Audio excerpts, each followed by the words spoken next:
ನಾವೆಲ್ಲರೂ ಒಟ್ಟಾಗಿ ಈ ಒಂದು ವಚನಗಳನ್ನ ಓದಿಕೊಳ್ಳೋಣ ಪ್ರಿಯರೇ. 5 ವಚನಗಳು ನಾವೆಲ್ಲರೂ ಒಟ್ಟಾಗಿ ಓದಿಕೊಳ್ಳುತ್ತೇವೆ. ಕೀರ್ತನೆಗಳು 100, 1ನೇ ವಚನ. ಸಮಸ್ತ ಭೂ ನಿವಾಸಿಗಳೇ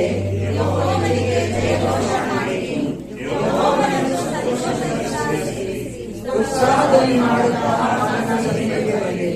ಯೆಹೋವನೇ ದೇವರೆಂದು ತಿಳಿದುಕೊಳ್ಳಿ. ನಮ್ಮನ್ನು ನಾವು ಆತನವರು, ಆತನ ಪ್ರಜೆಯು, ಆತನು ಪಾಲಿಸುವ ಹಿಂಡು ಆಗಿದ್ದೇವೆ. ಕೃತಜ್ಞತಾಸ್ತುತಿಯೊಡನೆ ಆತನ ಮಂದಿರ ದ್ವಾರಗಳಿಗೂ ಕೀರ್ತನೆಯೊಡನೆ ಆತನ ಅಂಗಳಗಳಿಗೂ ಬನ್ನಿರಿ. ಆತನ ಉಪಕಾರ ಸ್ಮರಿಸಿರಿ, ಆತನ ನಾಮವನ್ನು ಕೊಂಡಾಡಿರಿ. ಯೆಹೋವನು ಒಳ್ಳೆಯವನು, ಆತನ ಕೃಪೆಯುವುದಕ್ಕೂ ಆತನ ಸತ್ಯತೆಯುವುದಕ್ಕೂ ಮಾತ್ರಕ್ಕೂ ಉಳಿಯುವುದು. ಹೌದು ಪ್ರಿಯ, ನಾವು ಕೃತಜ್ಞತಾ ಸ್ತುತಿಯೊಡನೆ ಆತನ ಮಂದಿರ ದ್ವಾರಗಳಿಗೆ ಬರಬೇಕಾಗಿದೆ. ನಮ್ಮ ಹೃದಯದಲ್ಲಿ ಕೃತಜ್ಞತೆ ಇರಬೇಕು. ಆತನು ಈ ವಾರವೆಲ್ಲ ನಮ್ಮನ್ನು ಅದ್ಭುತವಾಗಿ ನಡೆಸಿದ್ದಾನಲ್ಲ, ಆ ಒಂದು ಆಲೋಚನೆ ನಮಗೆ ಬರಬೇಕು ಪ್ರಿಯರೇ. ದೇವರು ನಮ್ಮೊಂದಿಗಿದ್ದು ನಮಗೆ ಆತನು ಕುರುಬನಾಗಿದ್ದು ಯಾವ ಕೊರತೆ ಇರದಂತೆ, ನಮಗೆ ಆತನು ಆರೋಗ್ಯದಾಯಕನಾಗಿದ್ದು ಯಾವ ಒಂದು ಅನಾರೋಗ್ಯವೂ ಬರದಂತೆ, ಲೋಕದ ಮೇಲೆ ಬಂದಂತಹ ಗಂಡಾಂತರಗಳು ನಮ್ಮನ್ನು ಮುಟ್ಟದಂತೆ ದೇವರು ಕಾಯ್ದಿದ್ದಾರೆ. ಅದಕ್ಕಾಗಿ ಈ ಒಂದು ಸಮಯದಲ್ಲಿ ಈ ಒಂದು ಆರಾಧನೆಯನ್ನು ದೇವರಿಗೆ ಒಪ್ಪಿಸಿಕೊಟ್ಟವರಾಗಿ, ನಮ್ಮನ್ನೇ ಸಜೀವ ಯಜ್ಞವಾಗಿ ಒಪ್ಪಿಸಿಕೊಟ್ಟವರಾಗಿ ನಾವು ಪ್ರಾರ್ಥನೆ ಮಾಡಿಕೊಳ್ಳೋಣ. ಹಾಲೆಲೂಯಾ, ಸ್ತೋತ್ರ ರಾಜ. ಪರಿಶುದ್ಧನೆ ಪರಿಶುದ್ಧನೆ ನಿನಗೆ ಸ್ತೋತ್ರ ಉಂಟಾಗಲಿ. ಅಪ್ಪ, ನೀನೊಬ್ಬನೇ ನಮ್ಮ ಸ್ತುತಿಗಳಿಗೆ ಯೋಗ್ಯನ ದೇವನಾಗಿದ್ದೀನಿ. ನಮ್ಮ ಸ್ತೋತ್ರ ಸಿಂಹಾಸನಗಳಲ್ಲಿ ಕರ್ತನೆ ಇರುವಂತಹ ದೇವನೇ, ಈ ಒಂದು ವಿಶೇಷವಾದ ಸಮಯ ನಿನಗೆ ಒಪ್ಪಿಸಿಕೊಡುತ್ತೇನಪ್ಪ. ಈ ಆರಾಧನೆಯ ಮೊದಲುಗೊಂಡು ಕೊನೆಯವರೆಗೂ ನೀವು ನಮ್ಮನ್ನು ನಡೆಸಬೇಕೆ ನಾನು ಬೇಡುತ್ತೇನೆ. ನಿನ್ನ ಒಂದು ಅಭಿಷೇಕದಿಂದ ಪ್ರತಿಯೊಬ್ಬ ಮಕ್ಕಳನ್ನು ತುಂಬಿಸು ಕರ್ತ. ನಾವು ಬರಿಗೈಯಲ್ಲಿ ಬಂದಿದ್ದೇವೆ ಅಪ್ಪ, ನಾವು ತುಂಬಿದವರಾಗಿ ಹಿಂದಿರುಗಿ ಹೋಗುವಂತೆ ಪ್ರತಿಯೊಬ್ಬರನ್ನು ಆಶೀರ್ವದಿಸಿ ಅಪ್ಪ, ನಿನ್ನ ನಾಮದ ಮಹಿಮೆಗಾಗಿ ನಾವು ಜೀವಿಸುವುದಕ್ಕೆ ಬೇಕಾದ ಬಲವನ್ನ ಕೊಟ್ಟು ನಡೆಸಿಕೊಡಬೇಕೆಂದು ಯೇಸು ಕ್ರಿಸ್ತನ ನಾಮದಲ್ಲಿ ಪ್ರಾರ್ಥಿಸುತ್ತೇನೆ. ಒಳ್ಳೆಯದಿದ್ದಾನೆ. ದೇವರ ಸಮ್ಮುಖದಲ್ಲಿ ಹಾಗೆ ನಾವೆಲ್ಲರೂ ನಿಂತ್ಕೊಡೋರಾಗಿ ನಮ್ಮ ಕಣ್ಣುಗಳನ್ನು ಮುಚ್ಚಿ ದೇವರಾತ್ಮನ ಸಹಾಯವನ್ನ ಕೇಳುವೆ. ದೇವರಾತ್ಮನೇ, ನನ್ನ ಆರಾಧಿಸಲಿಕ್ಕೆ ನಮಗೆ ಸಹಾಯ ಮಾಡಿ. ಲೋಕದಲ್ಲಿರುವಂತ ಅನೇಕ ಚಿಂತೆಗಳು, ಅನೇಕ ದುಃಖಗಳು, ಅನೇಕ ಕಾರ್ಯಗಳು ನಮ್ಮನ್ನ ದೇವರನ್ನ ಆರಾಧನೆ ಮಾಡದ ಹಾಗೆ, ಆರಾಧನೆ ಮಾಡುವುದನ್ನ ತಡೆಯದ ಹಾಗೆ ದೇವರೇ ನಿನ್ನ ಆತ್ಮನ ಬಲವನ್ನ ನಮಗೆ ದಯಪಾಲಿಸಿಕೊಡ್ರಿ ಎಂಬುದಾಗಿ ನಾವು ಕೇಳೋಣ. ದೇವರ ಸಹಾಯವನ್ನ ನಾವು ಬಯಸೋಣ. ದೇವರ ಸಹಾಯವಿಲ್ಲದೆ, ಆತ್ಮನ ಸಹಾಯವಿಲ್ಲದೆ ನಾವು ಆತನನ್ನು ಆರಾಧಿಸುವುದು ಅಸಾಧ್ಯ. ದೇವರೇ, ನಿನ್ನ ಸಹಾಯವನ್ನ ನಮಗೆ ದಯಪಾಲಿಸಿಕೊಡ್ರಿ ಸ್ವಾಮಿ. ಪವಿತ್ರಾತ್ಮನೇ, ನಮ್ಮ ಹೃದಯಗಳಲ್ಲಿ ನೀವು ಕಾರ್ಯ ಮಾಡ್ರಿ ಸ್ವಾಮಿ. ದೇವರೇ, ನಿನ್ನನ್ನು ಆರಾಧಿಸಲಿಕ್ಕೆ ಬೇಕಾದ ಪ್ರೇರಣೆಯನ್ನು ನೀವು ದಯಪಾಲಿಸಿಕೊಡ್ರಿ ಸ್ವಾಮಿ. ದೇವರೇ, ನಿಮ್ಮನ್ನು ಆರಾಧಿಸ್ತೇವೆ ರಾಜ. ಹಲ್ಲೆಲೂಯಾ.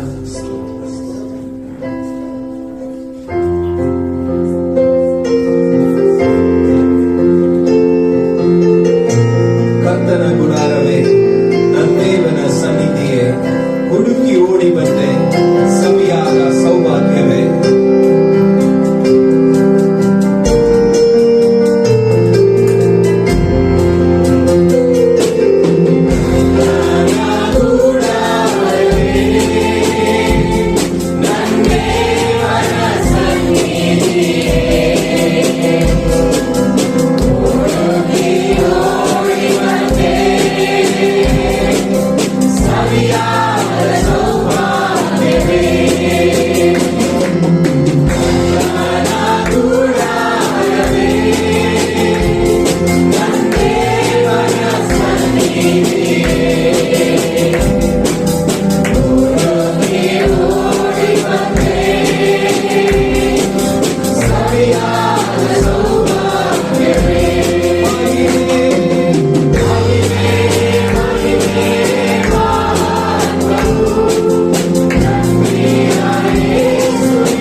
ಪ್ರಸನ್ನತೆಯನ್ನು ನಮಗೆ ಅನುಗ್ರಹಿಸಬೇಕಾಗಿ ನಿಮ್ಮಲ್ಲಿ ಪ್ರಾರ್ಥಿಸ್ತೇವೆ ಸ್ವಾಮಿ.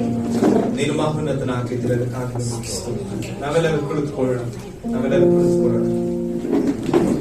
ಕುಳಿತುಕೊಂಡವರಾಗಿ ದೇವರನ್ನ ಆರಾಧನೆ ಮಾಡೋಣ.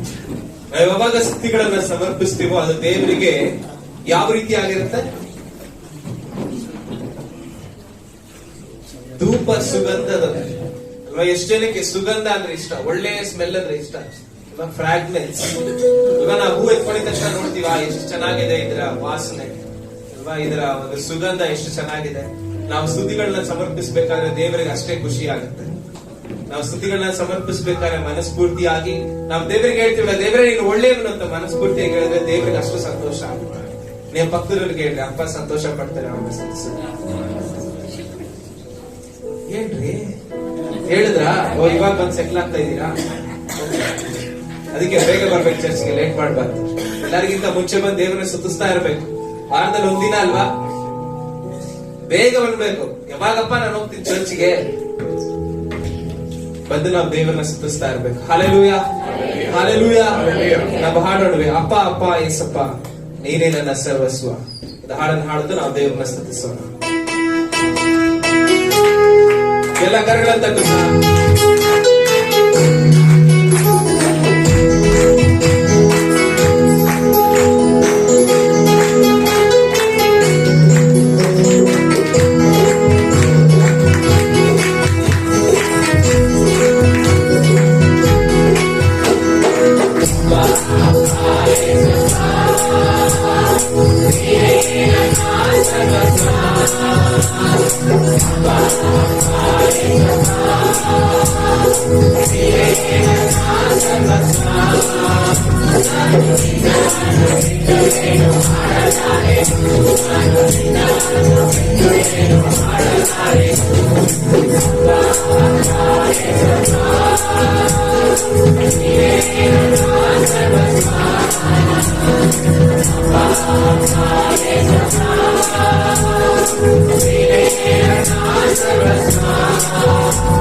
Para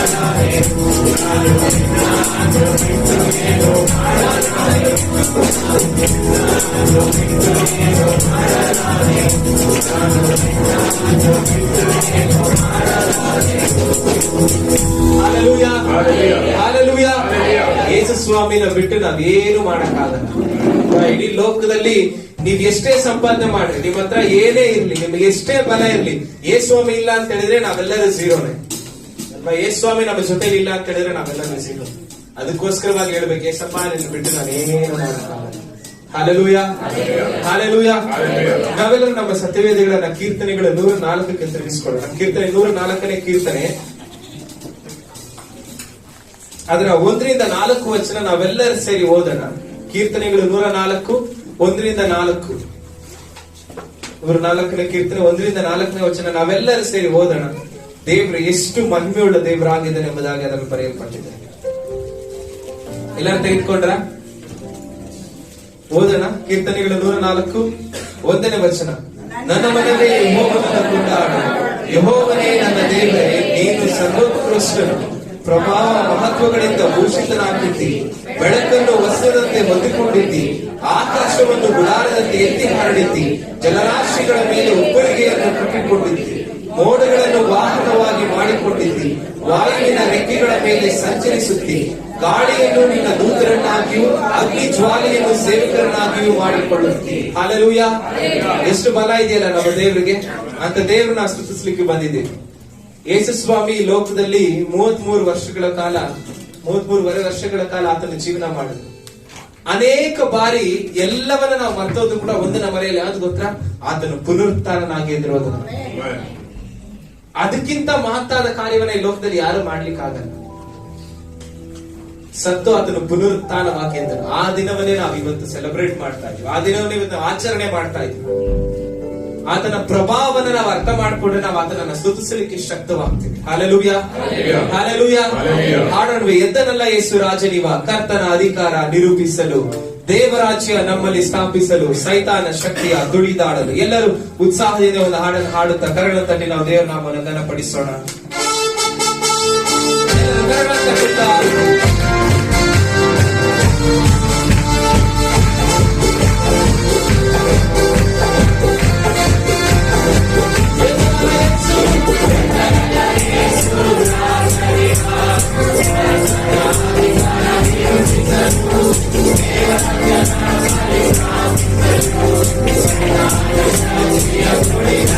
Hallelujah.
ಹಾಲೆಲೂಯಾ.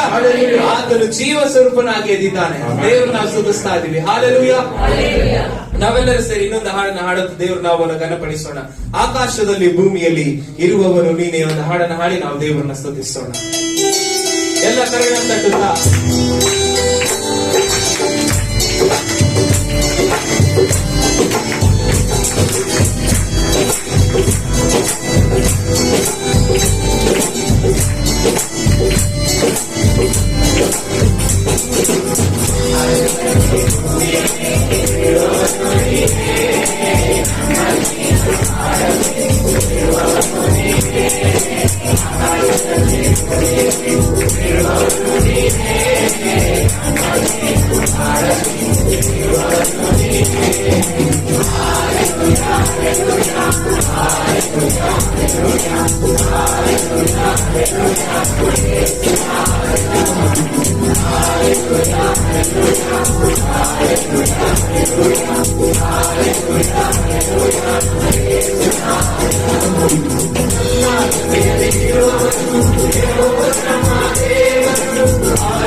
ಸತ್ಯವೇದದಲ್ಲಿ ಒಂದು ವಚನ ಇದೆ, ನಂಬಿಕೆಯು ನಾವು ನಿರೀಕ್ಷಿಸುವುಗಳ ವಿಷಯವಾಗಿ ಭರವಸೆದಿರುವುದು, ಕಣ್ಣಿಗೆ ಕಾಣದವುಗಳನ್ನ ನಿಜವೆಂದು ತಿಳಿದುಕೊಳ್ಳುವುದೇ ಆಗಿದೆ. ಅದಾದ ಮೇಲೆ ನಿಮ್ಗೆ ಸತ್ಯವೇದದಲ್ಲಿ ಅನೇಕ ವ್ಯಕ್ತಿಗಳ ಬಗ್ಗೆ ಇಬ್ರಿಯರ ಬರೆದ ಪತ್ರಿಕೆ 11ನೇ ಅಧ್ಯಾಯದಲ್ಲಿ ನಾವು ಓದ್ತೇವೆ. ಅಬ್ರಹಮ, ಇಸಾಕ, ಯಾಕೋಬ, ಯೋಸೆಫ, ದಾವೀದ, ಮೋಶೆ ಎಲ್ಲರ ಬಗ್ಗೆ ಬರೆಯಲ್ಪಟ್ಟಿದೆ. ಅದು ಎಲ್ಲರ ಜೀವಿತವನ್ನ ಗಮನಿಸಿ ನೋಡ್ಬೇಕಾದ್ರೆ ಅವರು ತಮ್ಮ ನಿರೀಕ್ಷೆ ಏನಂತ ಅವ್ರಿಗೆ ಗೊತ್ತಿರಲಿಲ್ಲ, ತಮ್ಮ ಡೆಸ್ಟಿನಿ ಏನಂತ ಅವ್ರಿಗೆ ಗೊತ್ತಿರಲಿಲ್ಲ, ಎಲ್ಲಿ ಮುಗಿಯುತ್ತೆ ಅನ್ನೋದು ಗೊತ್ತಿರಲಿಲ್ಲ. ಆದ್ರೆ ದೇವರ ಮಾತಿಗೆ ವಿಧೇಯರಾಗಿ ನಂಬಿಕೆ ಹೆಜ್ಜೆ ಇಡ್ತಾ ಅವರು ಹೋದ್ರು. ಇವತ್ತು ಕ್ರೈಸ್ತಿಯ ಜೀವಿತದಲ್ಲಿ ಅನೇಕ ಬಾರಿ ನಾವು ಅನ್ಕೊಂತೀವಲ್ಲ, ನನಗೆ ಯಾವುದೇ ನಿರೀಕ್ಷೆ ಕಾಣಿಸ್ತಾ ಇಲ್ಲ, 2021ನೇ ವರ್ಷ ಮುಗ್ದೋಯ್ತು, 22ಕ್ಕೆ ಯಾವುದೇ ನಿರೀಕ್ಷೆ ಕಾಣಿಸ್ತಾ ಇಲ್ಲ. ಭಯ ಪಡಬೇಡ್ರಿ, ಧೈರ್ಯವಾಗಿ ನಂಬಿಕೆಯ ಹೆಜ್ಜೆ ಇಡ್ರಿ. ದೇವರು ಮಹತ್ತಾದ ಕಾರ್ಯವನ್ನು ಮಾಡ್ಲಿಕ್ಕೆ ಶಕ್ತನಾಗಿದ್ದಾನೆ. Hallelujah, hallelujah. ಭಕ್ತರನ್ನು ಕೇಳ್ರಿ, ದೇವರು ಮಹತ್ತಾದ ಕಾರ್ಯವನ್ನು ಮಾಡ್ತಾನೆ. ಯಾಕಂದ್ರೆ ಆತನು ಸರ್ವಶಕ್ತನಾದ ದೇವರಾಗಿದ್ದಾನೆ.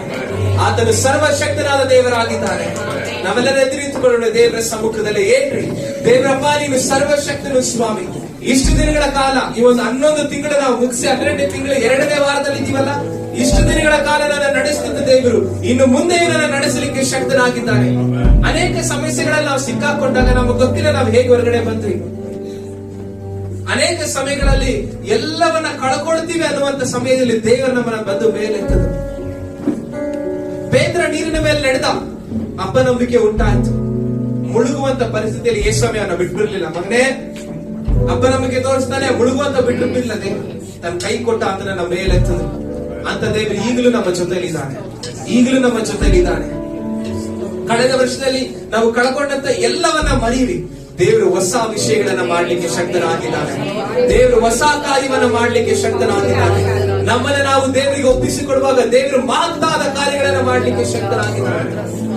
ನಾವೆಲ್ಲರೂ ಕಣ್ಣುಗಳನ್ನು ಮುಚ್ಚಿ ನೋಡುವ, ದೇವರೇ, ನನ್ನ ಜೀವಿತದಲ್ಲಿ ನೀನು ಮಾಡುವಂತ ಎಲ್ಲ ಒಳ್ಳೆಯ ಕಾರ್ಯಗಳಿಗಾಗಿ, ಎಲ್ಲ ಮಹತ್ತಾದ ಕಾರ್ಯಗಳಿಗಾಗಿ ಈಗಲೇ ಸ್ತೋತ್ರ ಸಲ್ಲಿಸ್ತೇನೆ. ನಂಬಿಕೆಯ ಮಾತುಗಳು ನಮ್ಮ ಬಾಯಿಂದ ಬರಬೇಕು. ನಂಬಿಕೆಯ ಮಾತುಗಳು ನಮ್ಮ ಬಾಯಿಂದ ಬರಬೇಕು. ಏನ್ರಿ, ಇವಾಗ ಏನೇನ ಸೋಲನ್ನ ಕಂಡಿದ್ದೀರೋ ಅದೆಲ್ಲ ಜಯವನ್ನ ದೇವರಿಗೆ ಕೊಡುವಂತ ದೇವರಾಗಿದ್ದಾನೆ. ದೇವರ ವಾಕ್ಯ ಹೇಳ್ತದೆ, ಬಲಹೀನತೆಯಲ್ಲೇ ನನ್ನ ಬಲವು ನಿನಗೆ ಪೂರ್ಣ ಸಾಧಕವಾಗುವುದು. ನಾವು ಯಾವಾಗ ಬಲಹೀನರಾಗಿ ಕಾಣಿಸಲ್ಪಡ್ತೀವೋ ದೇವರು ಹೇಳ್ತಾರೆ, ಮಗನೇ ಮಗಳೇ, ನಾನ್ ನಿನ್ನ ಜೊತೆಲಿದ್ದೀನಿ. ಲೋಕದಲ್ಲಿರುವಂತ ಎಲ್ಲ ಬಲಕ್ಕಿಂತ ನನ್ನ ಬಲ ಅಧಿಕವಾದದ್ದಾಗಿದೆ. ದೇವರಪ್ಪ, ನಿನ್ನ ಕೃಪೆ ಬೇಕು ಸ್ವಾಮಿ ನಮ್ಮ ಜೀವಿತಗಳಲ್ಲಿ. ದೇವರ ನಿನ್ನ ಕೃಪೆ ಬೇಕು ಸ್ವಾಮಿ. 2020ನೇ ವರ್ಷದಲ್ಲಿ ನಾನು ಏನು ಇಲ್ಲದವನಾಗಿದ್ದೆ ಸ್ವಾಮಿ. 21ರಲ್ಲಿ ದೇವರ ನೀನು ಆಶೀರ್ವಾದ ಮಾಡಿದ್ದೀರಿ ಸ್ವಾಮಿ. ನಾನು ಯೋಚಿಸಲಿಕ್ಕೆ ಆಗದೆ ಇರುವಂತ ಕಾರ್ಯಗಳನ್ನ ನನ್ನ ಜೀವಿತದಲ್ಲಿ ನೀನು ಮಾಡಿದ್ದೀರಿ. ದೇವ ವಾಕ್ಯ ಹೇಳ್ತದೆ, ವೈರಿಯು ಒಂದು ದಾರಿಯಿಂದ ಬಂದರು 7 ದಾರಿಯಿಂದ ಚದರಿ ಹೋಗುವನೆಂಬುದಾಗಿ. ನಾವು ಹೇಳೋಣ, ದೇವರಪ್ಪ ನಿನ್ನ ಕೃಪೆಗಾಗಿ ನಿಮಗೆ ಸ್ತೋತ್ರ. ದೇವರೇ, ನಿನ್ನ ದಯೆಗಾಗಿ ನಿಮಗೆ ಸ್ತೋತ್ರ. ದೇವರೇ, ನಿನ್ನ ಧೈರ್ಯಕ್ಕಾಗಿ ನಿಮಗೆ ಸ್ತೋತ್ರ. ದೇವರೇ, ನಿನ್ನ ಪ್ರೀತಿಗಾಗಿ ನಿಮಗೆ ಸ್ತೋತ್ರ. ದೇವರಪ್ಪ, ನಿನ್ನ ಜೊತೆಯಲ್ಲಿ ಇದ್ದಿರೋದಕ್ಕಾಗಿ ನಿಮಗೆ ಸ್ತೋತ್ರ. ನನ್ನ ಹೊತ್ತುಕೊಂಡು ನೀವು ನಡೀತಾ ಇದ್ದಿರೋದಕ್ಕಾಗಿ ನಿಮಗೆ ಸ್ತೋತ್ರ. ದೇವರೇ, ನಾನು ಏನು ಅಲ್ಲ ಸ್ವಾಮಿ, ಎಲ್ಲವೂ ನಿನ್ನಿಂದಲೇ ಸ್ವಾಮಿ, ಎಲ್ಲವೂ ನಿನ್ನಿಂದಲೇ ಸ್ವಾಮಿ. ನನ್ನ ಕುಟುಂಬದಲ್ಲಿ ನಡೆದಿರುವಂತ ಎಲ್ಲ ಮೇಲುಗಳು, ಎಲ್ಲ ಸಂತೋಷಗಳು ಅದು ನಿನ್ನಿಂದ ಉಂಟಾಗಿದೆ ಸ್ವಾಮಿ. ಓ ಹಲ್ಲೆಲೂಯಾ. ದೇವರೇ, ನಿಮ್ಮನ್ನು ನಾವು ಸ್ತುತಿಸ್ತೇವೆ ಸ್ವಾಮಿ. ನಮ್ಮ ಸ್ತುತಿಯು ನಿನಗೆ ಸುಗಂಧವನ್ನು ಉಂಟು ಮಾಡಲಿ ಸ್ವಾಮಿ. ದೇವ ಜನರೇ, ಆತನನ್ನ ಸ್ತುತಿಸಿರಿ. ಆತನು ಒಳ್ಳೆಯವನಾಗಿದ್ದಾನೆ. ಹಲ್ಲೆಲೂಯಾ. ಸ್ತೋತ್ರ ಸ್ವಾಮಿ.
ಯೇಸುವೇ ನಿನ್ನ ಕೃಪೆ ಮಾತ್ರವೇ ದೇವರೇ ನಮ್ಮನ್ನ ಮುಂದೆ ನಡೆಸ್ತಾ ಇದ್ದಾರೆ.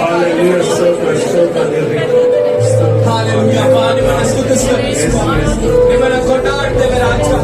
ತಂದೆಯಾಗಿ ದೇವರೇ ನಮ್ಮನ್ನ ಸಲಹುತ್ತಿರುವಂತ ನಿನ್ನ ರೀತಿಗಾಗಿ ನಿಮಗೆ ದೇವರೇ ಅನೇಕ ಬಾರಿ ಸ್ವಾಮಿ ನಮ್ಮ ತಂದೆಗಳು ನಮ್ಮನ್ನ ಬಿಟ್ಟು ಬಿಟ್ಟಾಗ್ಲು ನೀನು ನಮ್ಮನ್ನ ಬಿಡದೆ ಸ್ವಾಮಿ, ನೀನು ನಮ್ಮನ್ನ ದೇವರೇ ಕೊನೆಯಾಗಿ ದೇವರೇ ನೀನು ನಮ್ಮನ್ನ ತಳ್ಳಿ ಬಿಡದೆ ದೇವರಪ್ಪ ನಮ್ಮನ್ನ ಕಾಯ್ತಾ ಇದ್ದೀರಲ್ಲ ಸ್ವಾಮಿ.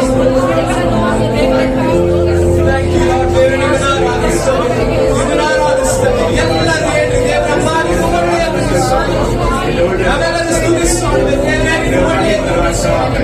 ಅಪ್ಪ ನೀನು ಒಳ್ಳೆಯವರು ಸ್ವಾಮಿ. ಅಪ್ಪ ರಾಜ ನಿನ್ನ ಹಾಗೆ ಯಾರು ಇಲ್ಲ ಸ್ವಾಮಿ. ದೇವರೇ ನಿನ್ನ ಹಾಗೆ ಯಾರು ಇಲ್ಲ ಸ್ವಾಮಿ. ಅಪ್ಪ ನಮ್ಮ ಜೀವಿತಗಳಲ್ಲಿ ನೀನು ಕೊಟ್ಟಿರುವಂತ ಎಲ್ಲ ಮೇಲುಗಳಿಗಾಗಿ ನಿಮಗೆ ವಂದನೆ ಸಲ್ಲಿಸ್ತೇವೆ ದೇವರೇ. ನಮ್ಮ ಕಾಲು ಕಲ್ಲಿಗೆ ತಗಲದ ಹಾಗೆ ನಮ್ಮನ್ನ ಕೈಗಳಲ್ಲಿ ಎತ್ತಿಕೊಂಡಂತೆ ನಿನ್ನ ರೀತಿಗಾಗಿ ನಿಮಗೆ ಸ್ತೋತ್ರ.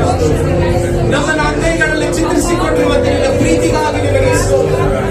ಪ್ರತಿದಿನವೂ ದೇವರೇ ಹೌದು ರಾಜ ತೂಕಡಿಸದೆ ನಿದ್ರಿಸದೆ ನಮ್ಮನ್ನ ಕಾಯ್ತಿರುವಂತೆ ನಿನ್ನ ರೀತಿಗಾಗಿ ನಿಮಗೆ ಸ್ತೋತ್ರ ದೇವರೇ.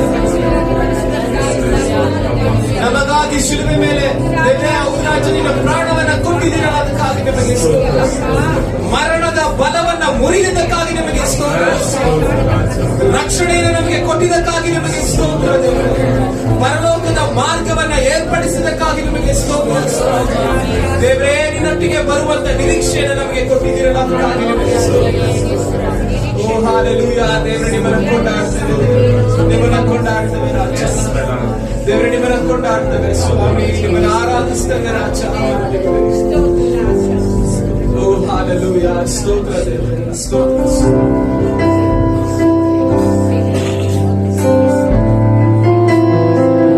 ದೇವರಪ್ಪ ನಿಮ್ಮನ್ನ ಆರಾಧಿಸ್ತೇವೆ. ಎಲ್ಲರೂ ಕರುಣದಿಂದ ಹೇಳೋಣ ದೇವರೇ ನನ್ನ ತಂದ್ರಿ ನೀವೇ.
ನೀವು ನಮ್ಮ ಜೊತೆಯಲ್ಲಿದ್ದೀರಿ ಸ್ವಾಮಿ.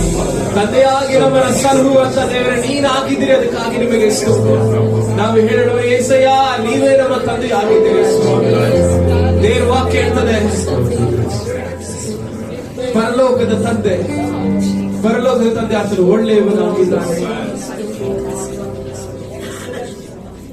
ರೊಟ್ಟಿಯನ್ನ ಕೇಳುವಂತ ಮಗನಿಗೆ ಕಲ್ಲನ್ನು ಕೊಡುವನೆ, ನೀಲನ್ನ ಕೇಳಿದರೆ ಹಾವನ್ನ ಕೊಡುವನೆ. ಹಾಗಾದ್ರೆ ಪರಲೋಕದ ತಂದೆ ಇನ್ನು ಎಷ್ಟು ಹೆಚ್ಚಾಗಿ ಒಳ್ಳೆಯ ವರಗಳನ್ನ ಕೊಡುವನಲ್ಲವೇ ಹೇಳುವ ದೇವರಪ್ಪ, ನೀವು ನಮಗೆ ಬೇಕು ಸ್ವಾಮಿ. ಅನೇಕ ಸಮಯಗಳಲ್ಲಿ ಯೇಸುವನ್ನ ಬಿಟ್ಟು ನಾವು ಜೀವಿಸಿದ್ದೀವಿ. ಹೇಳುವ ಏಸಪ್ಪ, ನೀ ನನಗೆ ಬೇಕು ಸ್ವಾಮಿ, ನೀ ನನಗೆ ಬೇಕು ಸ್ವಾಮಿ. ಅನೇಕ ಬಾರಿ ನಾವು ಅನ್ಕೊಂತೀವಲ್ಲ, ನನ್ನ ಬಲದಿಂದ ಆಯ್ತು, ನಾನು ಮಾಡಿದೆ, ನನ್ನಿಂದ ಆಗುತ್ತೆ. ಎಲ್ಲ ಸಾಮರ್ಥ್ಯಗಳಿಗಿಂತ, ಎಲ್ಲ ಬಲಕ್ಕಿಂತ ನಮ್ಮ ಯೇಸು ಸ್ವಾಮಿ ಒಳ್ಳೆಯವನಾಗಿದ್ದಾನೆ. ಆತನ ಜೊತೆಯಲ್ಲಿ ಇರುವುದರಿಂದಲೇ ಇವತ್ತು ನಾವು ಜೀವಿಸ್ತಾ ಇದ್ದೀವಿ. ಆತನ ಜೊತೆಯಲ್ಲಿ ಇರುವುದರಿಂದಲೇ ಇವತ್ತು ನಾವು ಉಸಿರಾಡ್ತಾ ಇದ್ದೀವಿ. ನನ್ನ ಬಲಗಡೆಯಲ್ಲಿ 1000 ಜನರು, ನನ್ನ ಎಡಗಡೆಯಲ್ಲಿ 10,000 ಜನರು ಸತ್ತು ಬಿದ್ದಿದರು, ನನಗೇನು ತಪ್ಪಿತು? ಆದರೂ ನಾನು ಕಣ್ಣಾರೆ ಕಂಡು ದುಷ್ಟರಿಗೆ ಪ್ರತಿದಂಡನೆ ಉಂಟೆಂಬುದಕ್ಕೆ ಸಾಕ್ಷಿಯಾಗಿರುವುದಾಗಿದೆ. ನಾನು ಕಾರ್ಗತ್ತಲಿನ ಕಣಿವೆಯಲ್ಲಿ ನಡೆಯುವಾಗಲೂ ನೀನು ಹತ್ತಿರ ಇರುವುದರಿಂದ ಕೇಡಿಗೆ ಎದುರೇನು. ನಿನ್ನ ದೊಣ್ಣೆಯು ನಿನ್ನ ಕೋಲು ನನಗೆ ಧೈರ್ಯ ಕೊಡುತ್ತವೆ. ವೈರಿಗಳ ಮುಂದೆ ನೀನು ನನಗಾಗಿ ಔತಣವನ್ನು ಸಿದ್ಧಪಡಿಸುವುದು ದೇವರಾಗಿದೆ. ಹೇಳುವ ಏಸಯ್ಯ, ನೀನು ಬೇಕು ಸ್ವಾಮಿ ನನಗೆ. ನನ್ನ ಧೈರ್ಯವಾಗಿ ನೀನು ನನಗೆ ಬೇಕು ಸ್ವಾಮಿ. ಏಸಯ್ಯ ಏಸಯ್ಯ ಏಸಯ್ಯ ಏಸಯ್ಯ ಎಲ್ಲರೂ ಸೇರಿ ಏಸಯ್ಯ ನೀನಬೇಕು. ಏಸಯ್ಯ ಏಸಯ್ಯ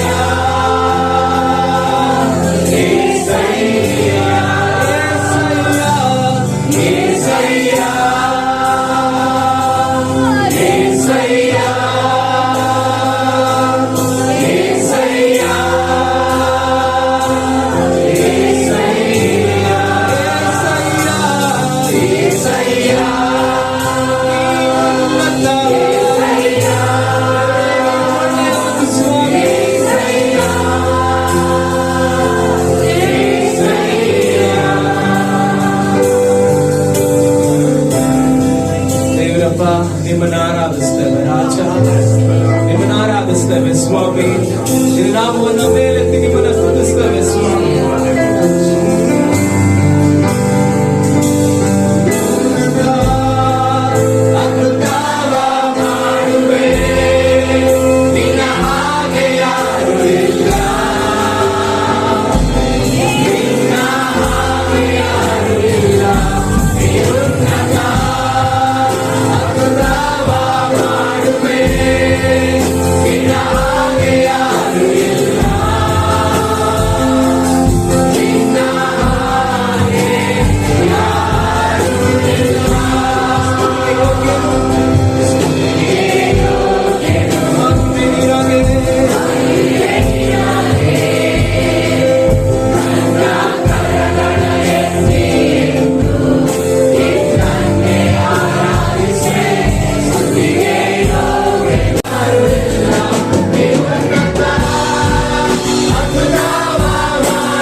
ನೀನು ಒಳ್ಳೆಯವನು ಸ್ವಾಮಿ.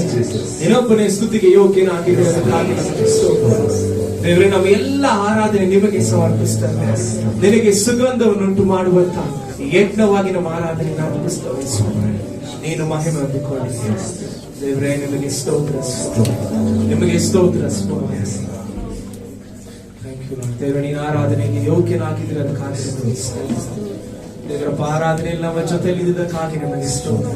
ಇನ್ನು ಮುಂದೆ ನಮ್ಮನ್ನು ನಡೆಸುವಂತ ಎಲ್ ಶಾಯಾದ ದೇವರ ನೀನಾಗಿದ್ದೀರ ಅದಕ್ಕಾಗಿ ನಮಗೆ ಸ್ತೋತ್ರ. ದೇವರ ನಿಮ್ಮನ್ನು ಆರಾಧಿಸ್ತೇವೆ ಯೇಸುವಿನ ಹೆಸರಿನಲ್ಲಿ ತಂದೆ. ನಾವು ಇತ್ತಿರುವಂತೆ ರೋಮಪುರದ ಪತ್ರಿಕೆ 14ನೇ ಅಧ್ಯಾಯ ತಿಳಿಸೋಣ. ರೋಮನ್ ಚಾಪ್ಟರ್ 14, ರೋಮಪುರದ ಪತ್ರಿಕೆ 14ನೇ ಅಧ್ಯಾಯ 13ನೇ ವಚನ. 14th chapter 13th verse of Romans. ಎಲ್ಲರೂ ತೆಗೆದುಕೊಳ್ಳಿ ಪ್ರಿಯರೇ. Everyone read together. ಎಲ್ಲರೂ ಒಟ್ಟಾಗಿ ಓದಿಕೊಳ್ಳೋಣ. ರೋಮಪುರದ ಪತ್ರಿಕೆ 14ನೇ ಅಧ್ಯಾಯದಲ್ಲಿ 13ನೇ ವಚನ.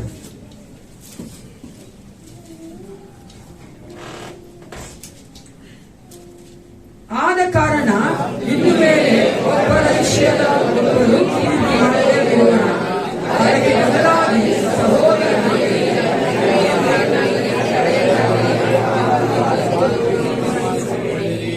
ಏನಾಗಬಾರ್ದಂತೆ, ಅಡೆತಡೆ ಆಗಬಾರ್ದು. ನಾವೇ ಯಾರು ತೀರ್ಮಾನ ಮಾಡ್ಕೋಬೇಕು? ನಾವೇ ತೀರ್ಮಾನ. ನಾವು ಒಬ್ಬರನ್ನೊಬ್ಬರು ತೀರ್ಪು ಮಾಡೋದು ಬೇಡ. ಈ ವಾಕ್ಯಾನುಸಾರವಾಗಿ ದೇವರು ನಮ್ಮನ್ನು ನಡೆಸಲಿ. ಎಲ್ಲರೂ ಕೂತ್ಕೊಂಡವರಾಗಿ ಸಂಡೇ ಸ್ಕೂಲ್ ಮಕ್ಕಳು ಸಂಡೇ ಸ್ಕೂಲ್ ಕಾಣಿಕೆ ಸಮಯ.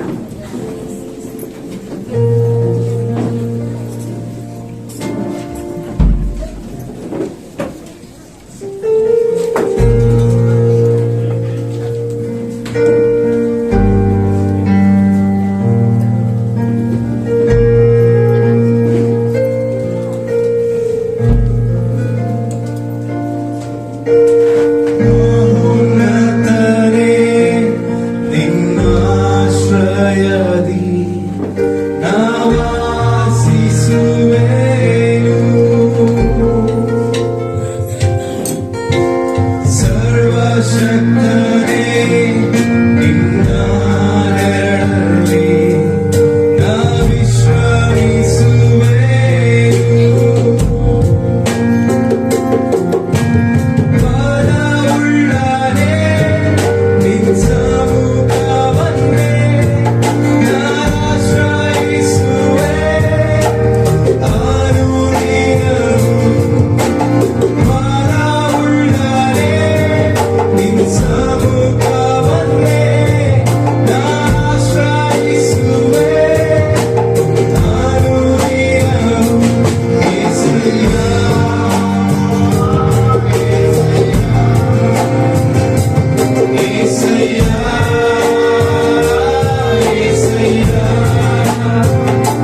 ಈ ಒಂದು ಸಮಯದಲ್ಲಿ ಈ ವಾರದಲ್ಲಿ ಜನ್ಮದಿನ ಆಚರಿಸಿಕೊಳ್ಳುವಂತವರು, ಮದುವೆ ದಿನ ಆಚರಿಸಿಕೊಳ್ಳುವಂತವರು ದಯವಿಟ್ಟು ಎದ್ದು ನಿಂತುಕೊಳ್ಳುವುದಾದರೆ ನಾನು ನಿಮಗಾಗಿ ಪ್ರಾರ್ಥನೆ ಮಾಡುವವರಾಗಿದ್ದೇನೆ.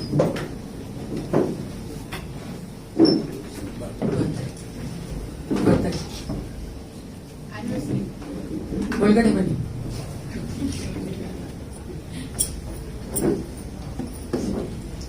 ಈ ಸಮಯದಲ್ಲಿ ನಮ್ಮ ರೆವರೆಂಡ್ ಸೈಮನ್ ಅವರು ಇವ್ರಿಗೋಸ್ಕರವಾಗಿ ಪ್ರಾರ್ಥನೆ ಮಾಡಲಿಕೊಳ್ತೇನೆ. ನಮ್ಮ ಸಂಪತ್ ಬ್ರದರ್ ಅವರ ಬರ್ತ್ಡೇಗೋಸ್ಕರ, ಬಿಂದು ಅವರ ಬರ್ತ್ಡೇಗೋಸ್ಕರ, ರೇಚಲ್ ಫ್ಯಾಬಿ ಅವರ ಒಂದು ಆನಿವರ್ಸರಿಗೋಸ್ಕರ, ಮ್ಯಾರೇಜ್ ಆನಿವರ್ಸರಿಗೋಸ್ಕರ ಪ್ರಾರ್ಥನೆ ಮಾಡಲಿಕ್ಕೆ ಹೇಳ್ಕೊಳ್ತೇನೆ.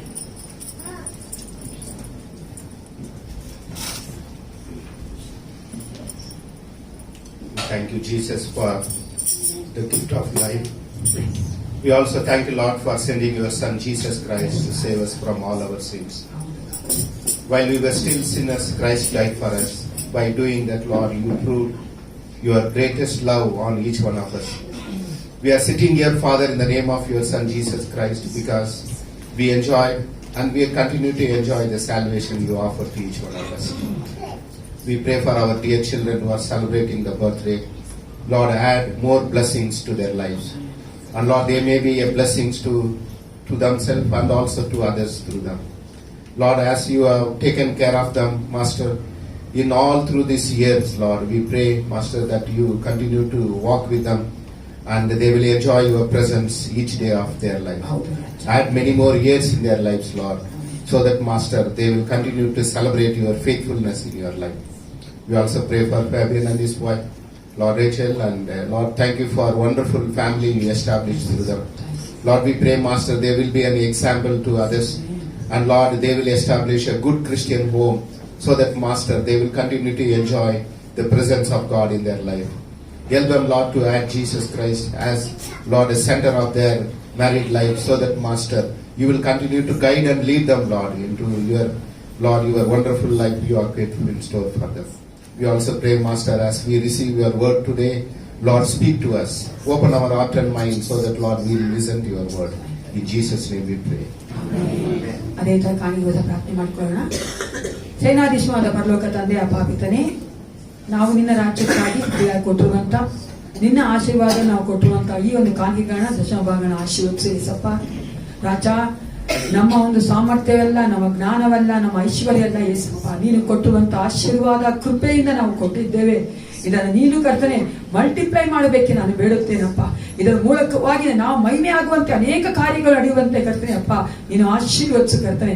ಕೊಟ್ಟಿರುವಂತ ಪ್ರತಿಯೊಬ್ಬ ಮಕ್ಕಳು ಯೇಸಪ್ಪ ನಿನ್ನಿಂದ ಆಶೀರ್ವಾದ ಹೊಂದಿಕೊಂಡವರಾಗಿ ನಾನು ತುಂಬಿಸಲ್ಪಟ್ಟಿದ್ದೇನೆ ಎಂದು ಹೇಳುವಂತೆ ಕರ್ತನೆ, ಯಾವ ಕೊರತೆ ನನಗಿಲ್ಲ ಅಂತ ಹೇಳುವಂತೆ ನೀನು ಈ ಮಕ್ಕಳ ನಡೆಸಿಕೊಡಬೇಕೆಂದು ಯೇಸು ಕ್ರಿಸ್ತನ ನಾಮದಲ್ಲಿ ಪ್ರಾರ್ಥಿಸುತ್ತೇನೆ. ಒಳ್ಳೆ ಪಿತನೇ,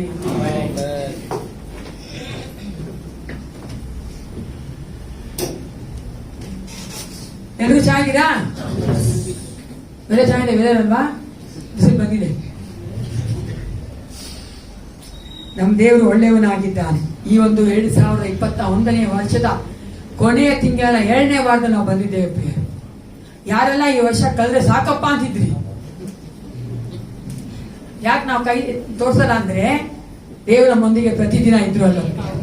ಅದಕ್ಕೋಸ್ಕರ 2021 ಮಾತ್ರ 22, 23, 24 ನಾವು ಸಾಯೋವರೆಗೂ, ಈ ಲೋಕ ಬಿಟ್ಟು ಹೋಗೋವರೆಗೂ, ಏಸಪ್ರಾಂತ ಹೋಗೋವರೆಗೂ ದೇವರು ನಂಬಿಕಸ್ಥನಾಗಿ ನಮ್ಮೊಂದಿಗೆ ಇರ್ತಾನೆ. ಅದಕ್ಕೋಸ್ಕರವಾಗಿ ನಾವೇನ್ ಮಾಡ್ತೀವಿ? ಸಂತೋಷವುಳ್ಳವರಾಗಿದ್ದೇವೆ. ಪ್ರತಿ ವರ್ಷವೂ ದೇವರೇ ನಮಗೆ ಕೊಡುವ ಆತನಾಗಿದ್ದಾನೆ. ಪ್ರತಿ ವರ್ಷದಲ್ಲಿ ಆತನೇ ನಮ್ಮನ್ನು ನಡೆಸುವ ಆತನಾಗಿದ್ದಾನೆ. ಎಷ್ಟು ಒಳ್ಳೆಯ ಒಂದು ಹಾಡನ್ನು ಆಡಿದ್ದೇವಲ್ಲ. ನಮ್ಮ ಸಾಮರ್ಥ್ಯವಲ್ಲ, ನಮ್ಮ ಬಲವಲ್ಲ, ನಮ್ಮ ಜ್ಞಾನವಲ್ಲ, ನಮ್ಮ ಒಂದು ಐಶ್ವರ್ಯವಲ್ಲ, ಎಲ್ಲ ಯೇಸು ಕ್ರಿಸ್ತನ ಕೃಪೆಯೇ. ಆ ಕೃಪೆಯಿಂದ ನಾವು ನಡೀತಾ ಇದ್ದೇವೆ. ಈಗ ನಮ್ಮ ಮಧ್ಯೆ ಒಂದು ರೈಟರ್ಸ್ ಬೆಳೆದವರು ಮುಂದೆ ಬಂದು ಅನೌನ್ಸ್ಮೆಂಟ್ ಹೋಗ್ಬೇಕು ಹೇಳ್ಕೊಳ್ತಾರೆ.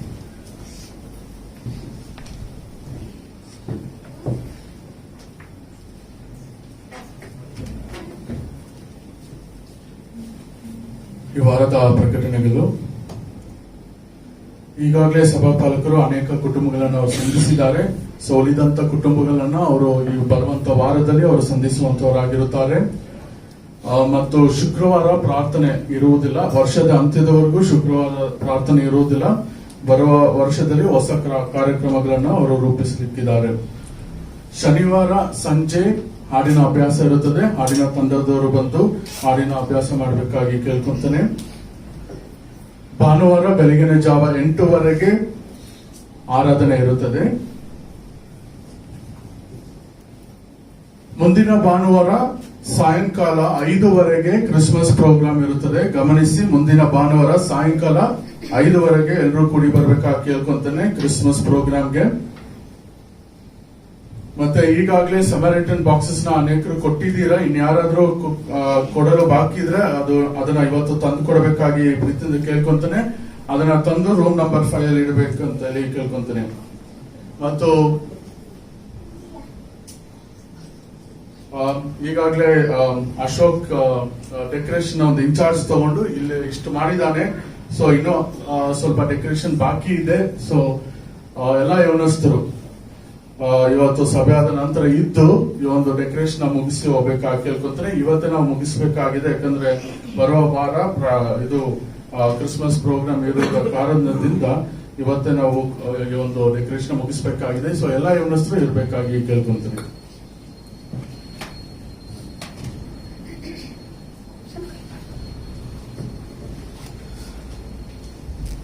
ಡೆಕೋರೇಷನ್ ಕುರಿತಾಗಿ ನಾನು ಸಹ ಆಡ್ ಆನ್ ಮಾಡ್ತೇನೆ. ದಯವಿಟ್ಟು ಯೌವನಸ್ಥ ಮಕ್ಕಳು, ಜೂನಿಯರ್ ಸೀನಿಯರ್ಸ್, ನೀವು ಬಂದು ನಮ್ಮ ಅಶೋಕ್ ಬ್ರದರ್ಗೆ ಸಹಾಯ ಮಾಡ್ಬೇಕಂತ ಕೇಳ್ಕೊಳ್ತೇವೆ. ಯಾಕಂದ್ರೆ ಅಶೋಕ್ ಅವರು, ಲೆನಾಡ್ ಅವರು ಅದನ್ನ ಇನ್ಚಾರ್ಜ್ ತಗೊಂಡಿದ್ದಾರೆ. ದಯವಿಟ್ಟು ನೀವು ಅವರೊಂದಿಗೆ ಸಹಕರಿಸುವುದಾದ್ರೆ, ಅವ್ರು ಸಹಾಯ ಮಾಡುವುದಾದ್ರೆ ಆದಷ್ಟು ಬೇಗ ಇವತ್ತೇ ಅದನ್ನ ನಾವು ಮುಗಿಸುವವರಾಗಿದ್ದೇವೆ. ವರ್ಷದಲ್ಲಿ 1 ಸಾರಿ ನಾವು ಡೆಕೋರೇಷನ್ ಮಾಡೋದು. ಎಷ್ಟು ಸಾರಿ ಮಾಡ್ತೀವಿ? ಅದಕ್ಕೋಸ್ಕರವಾಗಿ ದಯವಿಟ್ಟು ನೀವು ಸಹಾಯ ಮಾಡಬೇಕಂತ ನಾನು ಪ್ರೀತಿಯಿಂದ ಕೇಳಿಕೊಳ್ಳುವವರಾಗಿದ್ದೇನೆ. ನೆಕ್ಸ್ಟ್ ವೀಕು 19th ಈವ್ನಿಂಗು ಎಷ್ಟು ಗಂಟೆಗೆ ಇದೆ ಅಂದ್ರು ಪ್ರೋಗ್ರಾಮ್ನ? ಎಷ್ಟು ಗಂಟೆಗೆ? 6:30 ಅಲ್ಲ, ಪ್ರೇಸ್ ದ ಲಾರ್ಡ್. ಯಾಕಂದ್ರೆ ನಾವು ನಮ್ಮ ಸಭೆಯಲ್ಲಿ ನಮ್ಮ ಮಕ್ಕಳು ಪ್ರೋಗ್ರಾಮ್ ಮಾಡ್ತಾ ಇದ್ದಾರೆ. ಅವತ್ತು ನಾವು ಕ್ರಿಸ್ಮಸ್ ಪ್ರೋಗ್ರಾಮ್ ಮಾಡ್ತಾ ಇದ್ದೇವೆ. ದಯವಿಟ್ಟು ಬೇರೆ ಯಾವ ಪ್ರೋಗ್ರಾಮ್ಗೂ ಹೋಗ್ಬಾರ್ದು. ಅಲ್ಲಿದ್ದೆ ಆಂಟಿ, ಇಲ್ಲಿದ್ದ ಆಂಟಿ, ಅಲ್ಲೋದೆ ಆಂಟಿ, ಇಲ್ಲೋದೆ ಆಂಟಿ ಅಂತ ಹೇಳಂಗೇ ಇಲ್ಲ. ಕಾರಣ ನಾನೆವ ಹೇಳಲೇಬಾರ್ದು. ಎಲ್ಲ ಮಕ್ಕಳು ಬರ್ಬೇಕು. ಯಾಕಂದ್ರೆ ನಾವೆಲ್ಲ ಮಕ್ಕಳಿಗೂ ಸ್ನಾಕ್ಸ್ ಕೊಟ್ಬಿಟ್ಟಿದೀವಿ. ನಾವು ಆಲ್ರೆಡಿ ಆರ್ಡರ್ ಮಾಡ್ಬಿಟ್ಟಿದೀವಿ. ನಾವು ಕ್ಯಾನ್ಸಲ್ ಮಾಡಕ್ಕಾಗಲ್ಲ. ಅದಕ್ಕೆ ದಯವಿಟ್ಟು ಬಂದು ನೀವು ಭಾಗವಹಿಸ್ಬೇಕಂತ ಕೇಳ್ಕೊಳ್ತೇವೆ. ಯಾಕಂದ್ರೆ ನಮ್ಮ ಒಂದು ಪ್ರೋಗ್ರಾಮ್ ತಾನೆ, ನಮ್ಮ ಸಭೆ ಪ್ರೋಗ್ರಾಮ್ ತಾನೆ. ಪ್ರಯಾರಿಟಿ ಯಾವಾಗಲೂ ಏನ್ ಕೊಡ್ಬೇಕಂದ್ರೆ, ಯಾವಾಗ ಆದ್ಯತೆ ಯಾವ್ದು ಕೊಡ್ಬೇಕು? ನನ್ನ ಕುಟುಂಬಕ್ಕೆ, ನಮ್ಮ ಸಭೆಗೆ, ನಮಗ್ ಫಸ್ಟ್ ಕೊಡ್ಬೇಕು ಆದ್ಯತೆನ. ಅದ ನಂತರನೇ ಬೇರೆ ಎಲ್ಲ ಬರ್ಬೇಕು. ಸರಿನಾ? ಅದಕ್ಕೋಸ್ಕರವಾಗಿ ನಾನು ಪ್ರೀತಿಯಿಂದ ಬೈದು ಕೇಳ್ಕೊಂತ ಇದ್ದೀನಿ. ದಯವಿಟ್ಟು ಬನ್ನಿ.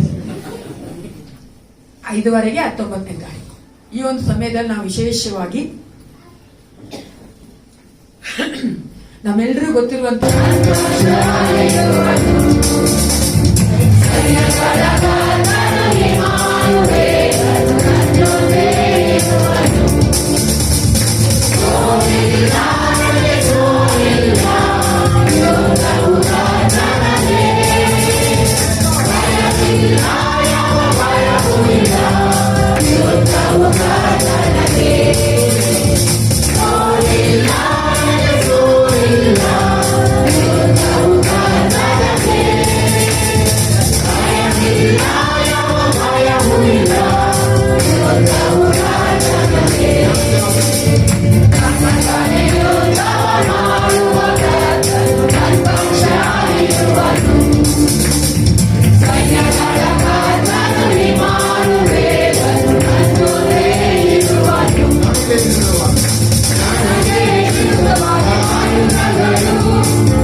Fire,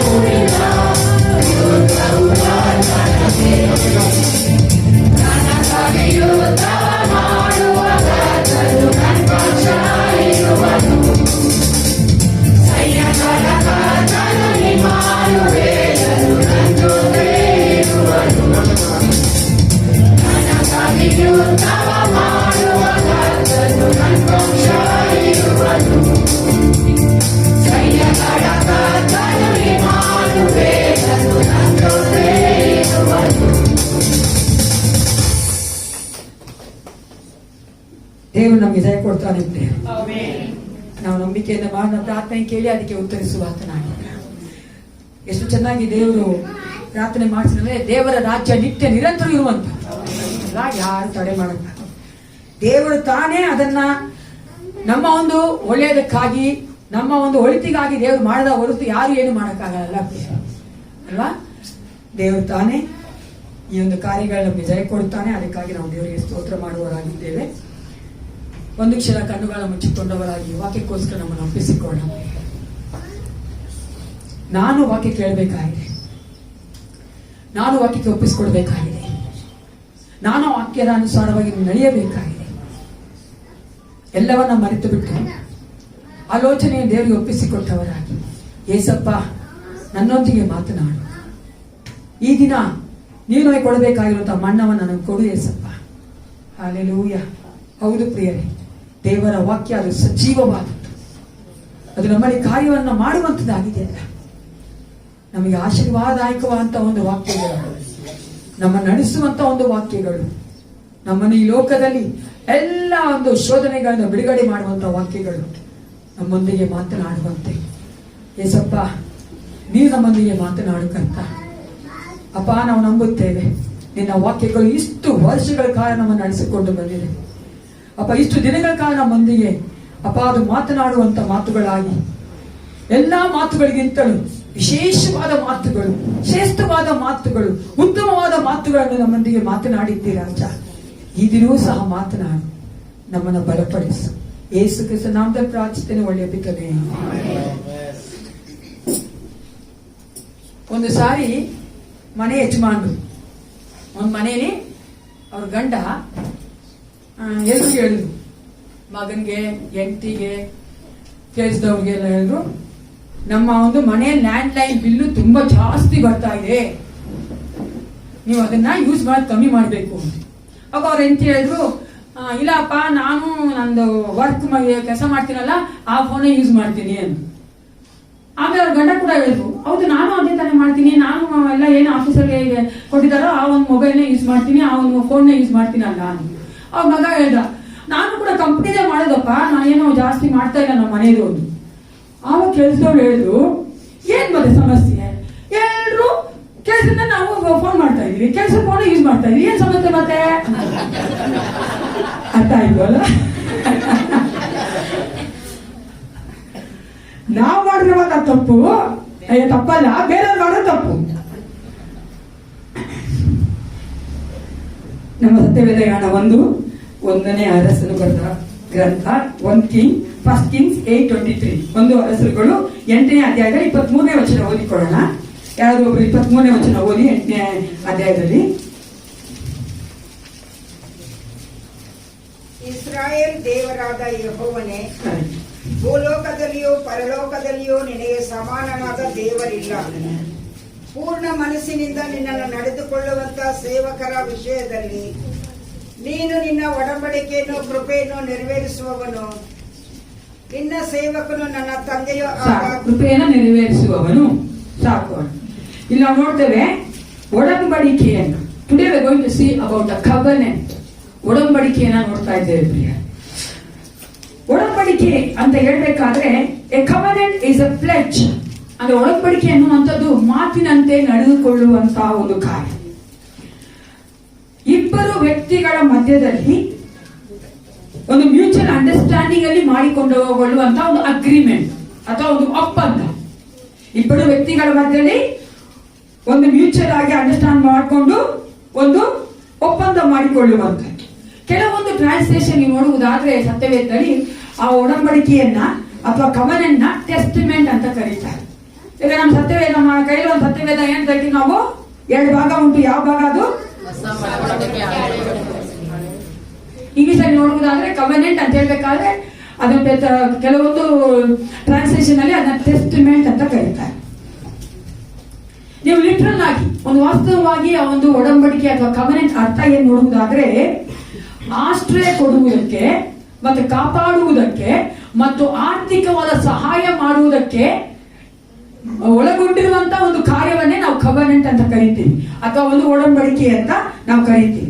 ಕಾನೂನು ರೀತಿಯಲ್ಲಿ ನೋಡುವುದಾದ್ರೆ, ಲೀಗಲ್ ಟರ್ಮ್ಸ್ ಗೊತ್ತಲ್ವಾ, ಕಾನೂನು ರೀತಿಯಲ್ಲಿ ನೋಡುವುದಾದ್ರೆ ಒಂದು ಕವನೆಂಟ್ ಅಥವಾ ಒಂದು ಒಡಂಬಡಿಕೆ ಅಂತ ಹೇಳ್ಬೇಕಾದ್ರೆ ಏನಾಗಿದೆ ಅಂದ್ರೆ ಒಪ್ಪಂದವಾಗಿದೆ.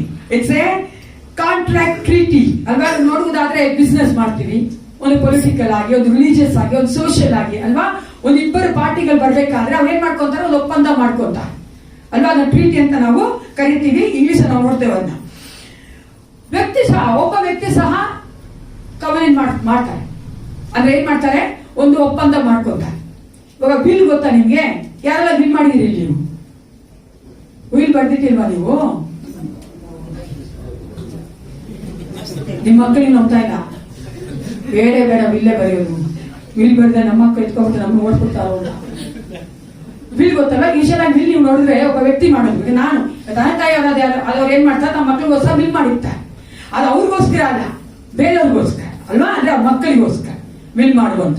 ಅದು ಸಹ ನಾವೇನಂತ ನೋಡ್ತೇವೆ, ಕವನೆಂಟ್ ಅಂತ ನೋಡ್ತೇವೆ, ಅಥವಾ ಒಂದು ಟ್ರೀಟಿ ಅಂತ ನೋಡ್ತೇವೆ, ಒಂದು ಒಡಂಬಡಿಕೆ ಅಂತ ನೋಡ್ತೇವೆ. ಈ ಒಂದು ಒಡಂಬಡಿಕೆಯಲ್ಲಿ ಏನಿರ್ತದೆ ಅಂದ್ರೆ ಒಪ್ಪಿಸಿಕೊಡುವಿಕೆ ಇರ್ತದೆ. ಇಟ್ಸ್ ಎ ಕಮಿಟ್ಮೆಂಟ್, ಒಂದು ಒಪ್ಪಿಸಿಕೊಡುವಿಕೆ ಇರ್ತದೆ. ಇವಾಗ ನಾವು ಇಬ್ರು ವ್ಯಕ್ತಿಗಳು ಮಾಡ್ಕೋತಾರೆ ಅಂದ್ರೆ ಒಡಂಬಡಿಕೆಯನ್ನ ಒಪ್ಪಿಸ್ಕೊಡ್ಬೇಕು ಒಬ್ರಿಗೊಬ್ರು ಅಲ್ವಾ. ಒಪ್ಪಿಸ್ಕೊಡ್ದೆ ಆ ಕಮಿಟ್ಮೆಂಟ್ ಇಲ್ಲ ಅಂದ್ರೆ ಆ ಒಂದು ಕವನೆಂಟ್ ನಿಲ್ಲೋದಿಲ್ಲ. ಆಮೇಲೆ ಸತ್ಯ ವೇದದಲ್ಲಿ ಅನೇಕ ಒಡಂಬಡಿಕೆಗಳು ಉಂಟು, ಗೊತ್ತಾ ನಿಮ್ಗೆ? ಹಲೋ, ಗೊತ್ತಿಲ್ಲ? ಒಡಂಬಡಿಕೆ ಇದೆ ಅಲ್ವಾ. ಫಸ್ಟ್ ಮೊಟ್ಟ ಮೊದಲನೇದಾಗಿ ದೇವರು ಒಡಂಬಡಿಕೆ ಮಾಡಿಕೊಂಡಿದ್ದು ಯಾರೊಂದಿಗೆ ಗೊತ್ತಾ? ಆದಾಮನೊಂದಿಗೆ ಮಾಡಿಕೊಂಡಾಗ ದೇವರು ಕೊಟ್ಟಂತ ಒಂದು ಪ್ರಾಮಿಸ್ ಅದ ವಾಗ್ದಾನ ಏನಂದ್ರೆ ಆದಿಕಾಂಡ 3:15 ಓದೋಣ. Genesis chapter 3 verse 15. ನಿನಗೂ ಈ ಸ್ತ್ರೀಗೂ ನಿನ್ನ ಸಂತಾನಕ್ಕೂ ಈ ಸ್ತ್ರೀಯ ಸಂತಾನಕ್ಕೂ ಹಗೆತನವಿರುವ ಹಾಗೆ ಮಾಡುವೆನು. ಈಕೆಯ ಸಂತಾನವು ನಿನ್ನ ತಲೆಯನ್ನು ಜಜ್ಜುವುದು, ನೀನು ಅದರ ಹಿಮ್ಮಡಿಯನ್ನು ಕಚ್ಚುವಿ. ಇಲ್ಲಿ ಕೊಟ್ಟಂತ ಒಂದು ವಾಗ್ದಾನ ಯಾವುದೇ ಮೆಸಾನಿಕ್ ಪ್ರಾಮಿಸ್ ಅಂತ ಹೇಳ್ತೀವಿ. ಅಂದ್ರೆ ಮೆಸ್ಸಿಯನು ಅಂದ್ರೆ ನಮಗೆ ಒಬ್ಬ ರಕ್ಷಕನನ್ನ ದೇವರು ಕೊಡುತ್ತಾನೆ ಎಂಬ ಹೇಳುವಂತ ಒಂದು ವಾಗ್ದಾನ. ನಂತರ ನೋಡ್ತೇವೆ, ಜಲಪ್ರಳಯದ ನಂತರ ದೇವರು ನೋವನೊಂದಿಗೆ ಮಾಡುವಂತ ಒಂದು ಒಡಂಬಡಿಕೆ. ಅದು ಯಾವುದಂದ್ರೆ ರಕ್ಷಣೆ ಕೊಡ್ತೀನಿ ಅಥವಾ ಒಂದು ಪ್ರೊಟೆಕ್ಟ್ ಮಾಡ್ತೀನಿ ಅಂತ ಹೇಳುವಂತ ಒಂದು ಒಡಂಬಡಿಕೆ. ನಂತರ ದೇವರು ಅಬ್ರಹಾಮನೊಂದಿಗೆ ಮಾಡಿಕೊಂಡ್ರು ಒಡಂಬಡಿಕೆನ. ಆದಿಕಾಂಡ 15ನೇ ಅಧ್ಯಾಯದಲ್ಲಿ ಅದನ್ನು ನೋಡಬಹುದು. ಆ ಮಾಡಿಕೊಂಡು ಆತನಿಗೆ ಕೊಟ್ಟಂತ ಒಂದು ವಾಗ್ದಾನ ಏನಂದ್ರೆ ತನ್ನ ಜನರನ್ನ, ಇಸ್ರೇಲ್ ಜನರ ಎಲ್ಲರಿಗೂ, ಯಾರೆಲ್ಲ ಯೇಸು ಕ್ರಿಸ್ತನ ಮೂಲಕವಾಗಿರ್ಬಹುದು, ಹಳೆ ಒಡಂಬಡಿಕೆಯಲ್ಲಿ ದೇವರು ಕರೆದಂತ ಒಂದು ಇಸ್ರೇಲ್ ಜನರಾಗಿರ್ಬೋದು, ಎಲ್ಲರಿಗೂ ಆತನನ್ನ ನಾವು ತಂದೆಯಾಗಿ ಮಾಡುತ್ತೇನೆ ಅಂತ ದೇವರು ವಾಗ್ದಾನ ಮಾಡಿದ್ರು. ಅದೇ ರೀತಿಯಾಗಿ ನಾವು ಮುಂದುವರಿಸಿಕೊಂಡು ನೋಡುವುದಾದ್ರೆ ದೇವರು ಸೀನಾಯ್ ಪರ್ವತದಲ್ಲಿ ಆ ಒಂದು ಒಡಂಬಡಿಕೆಯನ್ನ ರಿನ್ಯೂ ಮಾಡಿದ್ರು, ಹೊಸದಾಗಿ ಮಾಡಿದ್ರು ಮೋಶೆಯ ಮೂಲಕವಾಗಿ. ಯಾರಿಗೋಸ್ಕರ ಮಾಡಿದ್ರು? ತನ್ನ ಜನರಾದಂತ ಇಸ್ರೇಲ್ ಜನರಿಗೋಸ್ಕರವಾಗಿ. ನಂತರ ಹಂಗೆ ಮುಂದುವರಿಸಿಕೊಂಡು ಹೋಗುವ ದಾವೀದನೊಂದಿಗೆ ದೇವರು ವಾಗ್ದಾನ ಮಾಡ್ಕೊಂಡ್ರೆ ಒಡಂಬಡಿಕೆ ಮಾಡ್ಕೊಂಡ್ರು. 2 ಸಾಮುವೇಲ 7ನೇ ಅಧ್ಯಾಯದ ಅದನ್ನು ನೋಡುತ್ತೇವೆ. ಅಲ್ಲಿ ಕೊಟ್ಟಂತ ಒಂದು ವಾಗ್ದಾನ ಏನಾಗಿತ್ತು? ಶಾಶ್ವತವಾದಂತ ರಾಜ್ಯವನ್ನ ನಾನು ಕೊಡ್ತೇನೆ, ಸ್ಥಾಪಿಸ್ತೇನೆ. ಅದ್ರ ಮೂಲಕವಾಗಿ ಯಾರು ಬರ್ತಾರೆ? ಯೇಸು ಕ್ರಿಸ್ತನು ಬಂದಿದ್ದಾರೆ, ಅಂದ್ರೆ ಮೆಸ್ಸಿಯನು ಬಂದಿದ್ದಾನೆ. ಅದ ನಂತರ ನೀವು ನೋಡುವುದಾದ್ರೆ ಹೊಸ ಒಡಂಬಡಿಕೆಯಲ್ಲಿ ಯೇಸು ಕ್ರಿಸ್ತನು ನಮ್ಮೊಂದಿಗೆ, ಸಭೆಯೊಂದಿಗೆ ಮಾಡಿಕೊಂಡಂತ ಒಂದು ಒಡಂಬಡಿಕೆ ಯಾವುದಾಗಿದೆ? ಲೂಕನ ಸುವಾರ್ತೆ 22:20 ಓದೋಣ. ಲೂಕ 22:20. ಲೂಕ್ 22:20 ಓದಿ ಯಾರಾದ್ರು. ಊಟವಾದ ಮೇಲೆ ಆತನು ಅದೇ ರೀತಿಯಾಗಿ ಪಾತ್ರೆಯನ್ನು ತೆಗೆದುಕೊಂಡು, ಈ ಪಾತ್ರೆಯು ನಿಮಗೋಸ್ಕರ ಸುರಿಸಲ್ಪಡುವ ನನ್ನ ರಕ್ತದಿಂದ ಸ್ಥಾಪಿಸುವಾಗುವ ಹೊಸ ಒಡಂಬಡಿಕೆಯನ್ನು ಸೂಚಿಸುತ್ತದೆ. ನನ್ನ ರಕ್ತದಿಂದ ಸ್ಥಾಪಿತವಾಗುವ ಹೊಸ ಒಡಂಬಡಿಕೆಯನ್ನ ಸೂಚಿಸುತ್ತದೆ. ಈ ಒಂದು ಒಡಂಬಡಿಕೆಯನ್ನ ದೇವರು ನಮ್ಮೊಂದಿಗೆ ಯೇಸು ಕ್ರಿಸ್ತನ ಮೂಲಕ ಮಾಡಿಕೊಂಡಿದ್ದಾರೆ. ಇದರಲ್ಲಿ ಕೊಟ್ಟಿರುವಂತಹ ವಾಗ್ದಾನ ಏನಾಗಿದೆ? ನಿತ್ಯ ಜೀವ ನಮಗೆ ಸಿಗ್ತದೆ.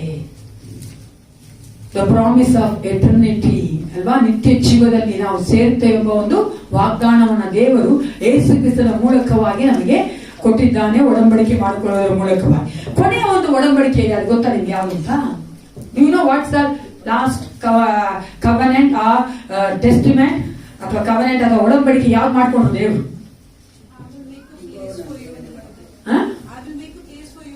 That's the New Testament. We are living in the Testament only ಅಲ್ವಾ? ನಾವು ಅದರ ತಾನೇ ಜೀವಿಸ್ತಾ ಇದ್ದೀವಿ. ಯೆರೆಮೀಯ 31:31-34. ಯೆರೆಮೀಯ 31:31-34 ಯಾರಾದ್ರೂ ಓದ್ರಿ. ಜೆರೆಮೀಯ ಚಾಪ್ಟರ್ 31:31-34. ಯೆಹೋವನು ಇಂತೆನ್ನುತ್ತಾನೆ, ಇಗೋ ನಾನು ಇಸ್ರಾಯೇಲ್ ವಂಶದವರಿಗೂ ಯಹೂದ ವಂಶದವರಿಗೂ ಹೊಸದಾಗಿರುವ ಒಂದು ಒಡಂಬಡಿಕೆಯನ್ನು ಮಾಡಿಕೊಳ್ಳುವ ದಿನಗಳು ಬರುವವು. ಈ ಒಡಂಬಡಿಕೆಯು ನಾನು ಇವರ ಪಿತೃಗಳನ್ನು ಕೈ ಹಿಡಿದು ಐಗುಪ್ತ ದೇಶದೊಳಗಿಂದ ಕರೆತಂದಾಗ ಅವರ ಸಂಗಡ ಮಾಡಿಕೊಂಡ ಒಡಂಬಡಿಕೆ ಅಂತಲ್ಲ. ನಾನು ಅವರಿಗೆ ಪತಿಯಾಗಿದ್ದರೂ ಆ ನನ್ನ ಒಡಂಬಡಿಕೆಯನ್ನು ಅವರು ಮೀರಿದರಷ್ಟೇ. ಯೆಹೋವನು ಇಂತೆನ್ನುತ್ತಾನೆ, ಆ ದಿನಗಳು ಬಂದ ಮೇಲೆ ನಾನು ಇಸ್ರಾಯೇಲ್ ವಂಶದವರೊಂದಿಗೆ ಮಾಡಿಕೊಳ್ಳುವ ಒಡಂಬಡಿಕೆಯು ಹೀಗಿರುವುದು. ನಮ್ಮ ಧರ್ಮೋಪದೇಶವನ್ನು ಅವರ ಅಂತರಂಗದಲ್ಲಿ ಇಡುವೆನು, ಅವರ ಹೃದಯದೊಳಗೆ ಅದನ್ನು ಬರೆಯುವೆನು. ನಾನು ಅವರಿಗೆ ದೇವರಾಗಿರುವೆನು, ಅವರು ನನಗೆ ಪ್ರಜೆಯಾಗಿರುವರು. ನೆರೆಹೊರೆಯವರು ಅಣ್ಣ ತಮ್ಮದಿರು ಒಬ್ಬರಿಗೊಬ್ಬರು ಯೆಹೋವನ ಜ್ಞಾನವನ್ನು ಪಡೆಯಿರಿ ಎಂದು ಇನ್ನು ಮೇಲೆ ಬೋಧಿಸಬೇಕಾಗಿರುವುದಿಲ್ಲ. ಚಿಕ್ಕವರು ಮೊದಲುಗೊಂಡು ದೊಡ್ಡವರ ತನಕ ಎಲ್ಲರೂ ನನ್ನ ಜ್ಞಾನವನ್ನು ಪಡೆದಿರುವರು. ನಾನು ಅವರ ಅಪರಾಧವನ್ನು ಕ್ಷಮಿಸಿ ಅವರ ಪಾಪವನ್ನು ನನ್ನ ನೆನಪಿಗೆ ಎಂದಿಗೂ ತರುವುದಿಲ್ಲ. ಇದು ಯೆಹೋವನ ನುಡಿ. ಇದು ಹೊಸ ಒಡಂಬಡಿಕೆ ಇಸ್ರಾಯೇಲ್ ಜನರೊಂದಿಗೆ ದೇವರು ಮಾಡಿಕೊಳ್ಳೋದು. ದೇವರು ಇಸ್ರಾಯೇಲ್ ಜನ ತಳ್ಳಿ ಬಿಡಲಿಲ್ಲ ಅಲ್ವಾ? ನಮ್ಮನ್ನಾದ್ರೂ ಆರಿಸ್ಕೊಂಡ್ರು. ನಾವು ನೋಡ್ತೇವಲ್ಲ, ನಾವು ಕಸಿ ಮಾಡಲ್ಪಟ್ಟವರು. ಏನ್ ಮಾಡಲ್ಪಟ್ಟವರು ಅಲ್ವಾ? ಕಸಿ ಮಾಡೋದು ಗೊತ್ತಾಗತ್ತಾ? ತುಂಬಾ ಮಾಡೋದು ನಾವು ಸಿಟಿ ಇದ್ರೆ ನಮ್ಗೆ ಗೊತ್ತಾಗ್ತಾ ಇಲ್ಲ. ಗಾರ್ಡನ್ ಇನ್ವೆಂಟ್ ಇದೆ ಮನೇಲಿ. ಕಸಿ ಮಾಡೋದು ಗೊತ್ತಲ್ವಾ? ಒಂದು ಬ್ರಾಂಚ್ ಇದೆ, ಅಂದ್ರೆ ಒಂದು ಗಿಡ ಇದೆ. ಒಂದ್ ಬ್ರಾಂಚ್ ನ ಅರ್ಧ ತುಂಡು ಮಾಡಿ ಇನ್ನೊಂದು ಬ್ರಾಂಚ್ ನ ಅದಕ್ಕೆ ಕಟ್ಟಿ ಬೆಳೆಸೋದು. ಹಂಗೆ ಏಸಪ್ಪ ನಮ್ಮನ್ನು ಬೆಳೆಸ್ತಾ ಇರೋದು. ಇಸ್ರಾಯೇಲ್ ಜನಗಳೇ ನಿಜವಾದ ಆ ಒಂದು ಬ್ರಾಂಚ್ ಅಥವಾ ಆ ಒಂದು ಕೊಂಬೆ ಕೊಂಬೆ ಅಲ್ವಾ? ನಮ್ಮನ್ನ ಕಸಿ ಮಾಡಿದ ದೇವರು. ಸಣ್ಣಗೆ ಪೌಳ ಹೇಳ್ತಾರೆ ನೋಡ್ಕೊಡ್ತಾರೆ ಅಲ್ವಾ? ಅದಕ್ಕಾಗಿ ನಾವೇನ್ ಮಾಡಬಾರ್ದು, ತುಂಬಾ ಗರ್ವ ಪಡಬಾರ್ದು, ತುಂಬಾ ಅಹಂಕಾರ ಪಡಬಾರ್ದು. ದೇವರು ಇಸ್ರೇಲ್ ಜನಗ ತೆಗೆದಾಕಿ ನಮ್ಮನ್ನ ಕಸಿ ಮಾಡಿದಾಗೆ ನಮ್ಮನ್ನ ತೆಗೆದಾಕಿ ತಿರುಗಿ ಇಸ್ರೇಲ್ ಜನ ಕಸಿ ಮಾಡ್ಬಿಡ್ತಾರೆ ದೇವರು. ಆಮೇಲೆ ಅದಕ್ಕೆ ಸ್ಪಿರಿಚುವಲ್ ಪ್ರೈಡ್ ಬರಬಾರ್ದು ಪ್ರಿಯರೇ, ಆತ್ಮಿಕವಾದ ಗರ್ವ ಬರಬಾರ್ದು. ನಾನೇನಾದ್ರೂ ಆಗಲ್ಲ ಅಲ್ವಾ? ಸಭೆ ನಡೆಯಲ್ಲ, ನಾನೇ ಅನ್ನೋದೇ ಇಲ್ಲ ಇಲ್ಲಿ, ನಾನೇ ಅನ್ನೋದೇ ಇಲ್ಲ ಇಲ್ಲಿ. ಯಾಕಂದ್ರೆ ಏಸಪ್ಪನೇ ಎಲ್ಲ ಮಾಡ್ಬೇಕು. ಏಸಪ್ಪ ಮಾಡಿಲ್ಲ ಅಂದ್ರೆ ಏನು ನಡೆಯೋದಿಲ್ಲ. ನಮ್ ಲೈಫಲ್ಲೇ ನಡೀತಾ ಇಲ್ಲ. ಏಸಪ್ಪ ಇದ್ದೀರಾ? ಏಸಪ್ಪನ ಸೇವೆಯಲ್ಲಿ ಏಸಪ್ಪ ಇದ್ರೆ ನಡೆಯುತ್ತಾ? ನಡೆಯುತ್ತೆ ಒಂದೊಂದ್ಸಾರಿ. ಯಾರು ಬಂದ್ರೆ ನಡೀತೀವಿ, ಸೈತಾನ ಬಂದ್ರೆ ನಡೆಯುತ್ತೆ. ಆದ್ರೆ ಅದು ದೇವರ ನಮ್ಮ ಮಹಿಮೆಗೋಸ್ಕರ ಅಲ್ಲ. ಅದಕ್ಕೋಸ್ಕರನೇ ಇಲ್ಲಿ ದೇವರು ತನ್ನ ಮಕ್ಕಳೊಂದಿಗೆ ಒಡಂಬಡಿಕೆ ಮಾಡ್ಕೊಳ್ತಾರೆ, ಹೊಸ ಒಡಂಬಡಿಕೆ ಮಾಡ್ಕೊಳ್ತಾರೆ. ಈ ಒಂದು ಒಡಂಬಡಿಕೆ ನೀವು ಒಡಗುಲಾದ್ರೆ ನಾ ಹೇಳಿದಂತ ಎಲ್ಲಾ ಒಡಂಬಡಿಕೆಯನ್ನ ಪ್ರಾರಂಭ ಮಾಡಿದ ಯಾಕೆ ಗೊತ್ತಾ? ದೇವರೇ. ಯಾವ ಮನುಷ್ಯನ ದೇವರೊಂದಿಗೆ ಮಾಡ್ಕೊಳ್ಳಿಲ್ಲ, ದೇವರು ಮನುಷ್ಯನೊಂದಿಗೆ ಒಡಂಬಡಿಕೆ ಮಾಡಿಕೊಂಡ್ರು. God initiated the covenant. ಅಂದ್ರೆ ಯಾಕೆ ದೇವರು ಮನುಷ್ಯನೊಂದಿಗೆ ಒಡಂಬಡಿಕೆ ಮಾಡ್ಕೊಳ್ಬೇಕು? ಬೇರೆ ಕೆಲಸ ಇದ್ದೀರಾ ಅಲ್ವಾ? Y god made the covenant with this people? ಹೇಳ್ರಿ, ಡು ಯು ನೋ ವೈ? ನಮಗ್ ಗೊತ್ತಿದ್ರೆ ನೀವ್ಯಾಕೆ ಹೇಳ್ಬೇಕು ಅಂತೀರಾ?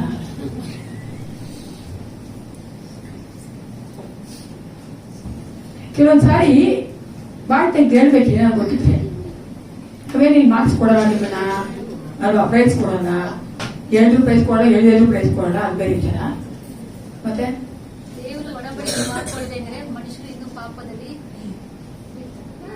ಪಾಪದಲ್ಲಿ ಇರ್ತಾ ಇದ್ರು ಅಂತ ಒಡಂಬಡಿಕೆ ಮಾಡ್ಕೊಂಡ್ರು ದೇವರು. ನಾವು ಆತನೊಂದಿಗೆ ಯಾವಾಗಲೂ ಇರಬೇಕೆಂದು ದೇವರು ನಮ್ಮೊಂದಿಗೆ ಒಡಂಬಡಿಕೆ ಮಾಡ್ಕೊಂಡು. ನಾವು ಆಗ್ಲೇ ನೋಡಿದ್ದೇವೆ, ಒಡಂಬಡಿಕೆ ಅಂತ ಹೇಳ್ಬೇಕಾದ್ರೆ ಅಥವಾ ಪ್ಲೆಚ್ ಅಂತ ಹೇಳ್ಬೇಕಾದ್ರೆ ಅಥವಾ ಒಪ್ಪಂದ ಅಂತ ಹೇಳ್ಬೇಕಾದ್ರೆ ಇಬ್ಬರು ವ್ಯಕ್ತಿಗಳ ಮಧ್ಯದಲ್ಲಿ ನಡೆಯುವಂಥದ್ದು ಅಲ್ವಾ? ಆ ಒಡಂಬಡಿಕೆ ಮಾಡಿಕೊಳ್ಳುವಂತ ಒಂದು ಮೂಲ ಕಾರಣನೇ ಏನು? ನಾನೇನೋ ನಿನಗೆ ಕೊಡ್ತೀನಿ, ನೀ ನನಗೇನೋ ಕೊಡುವಂತ ತಾನೆ. To get something, to give something.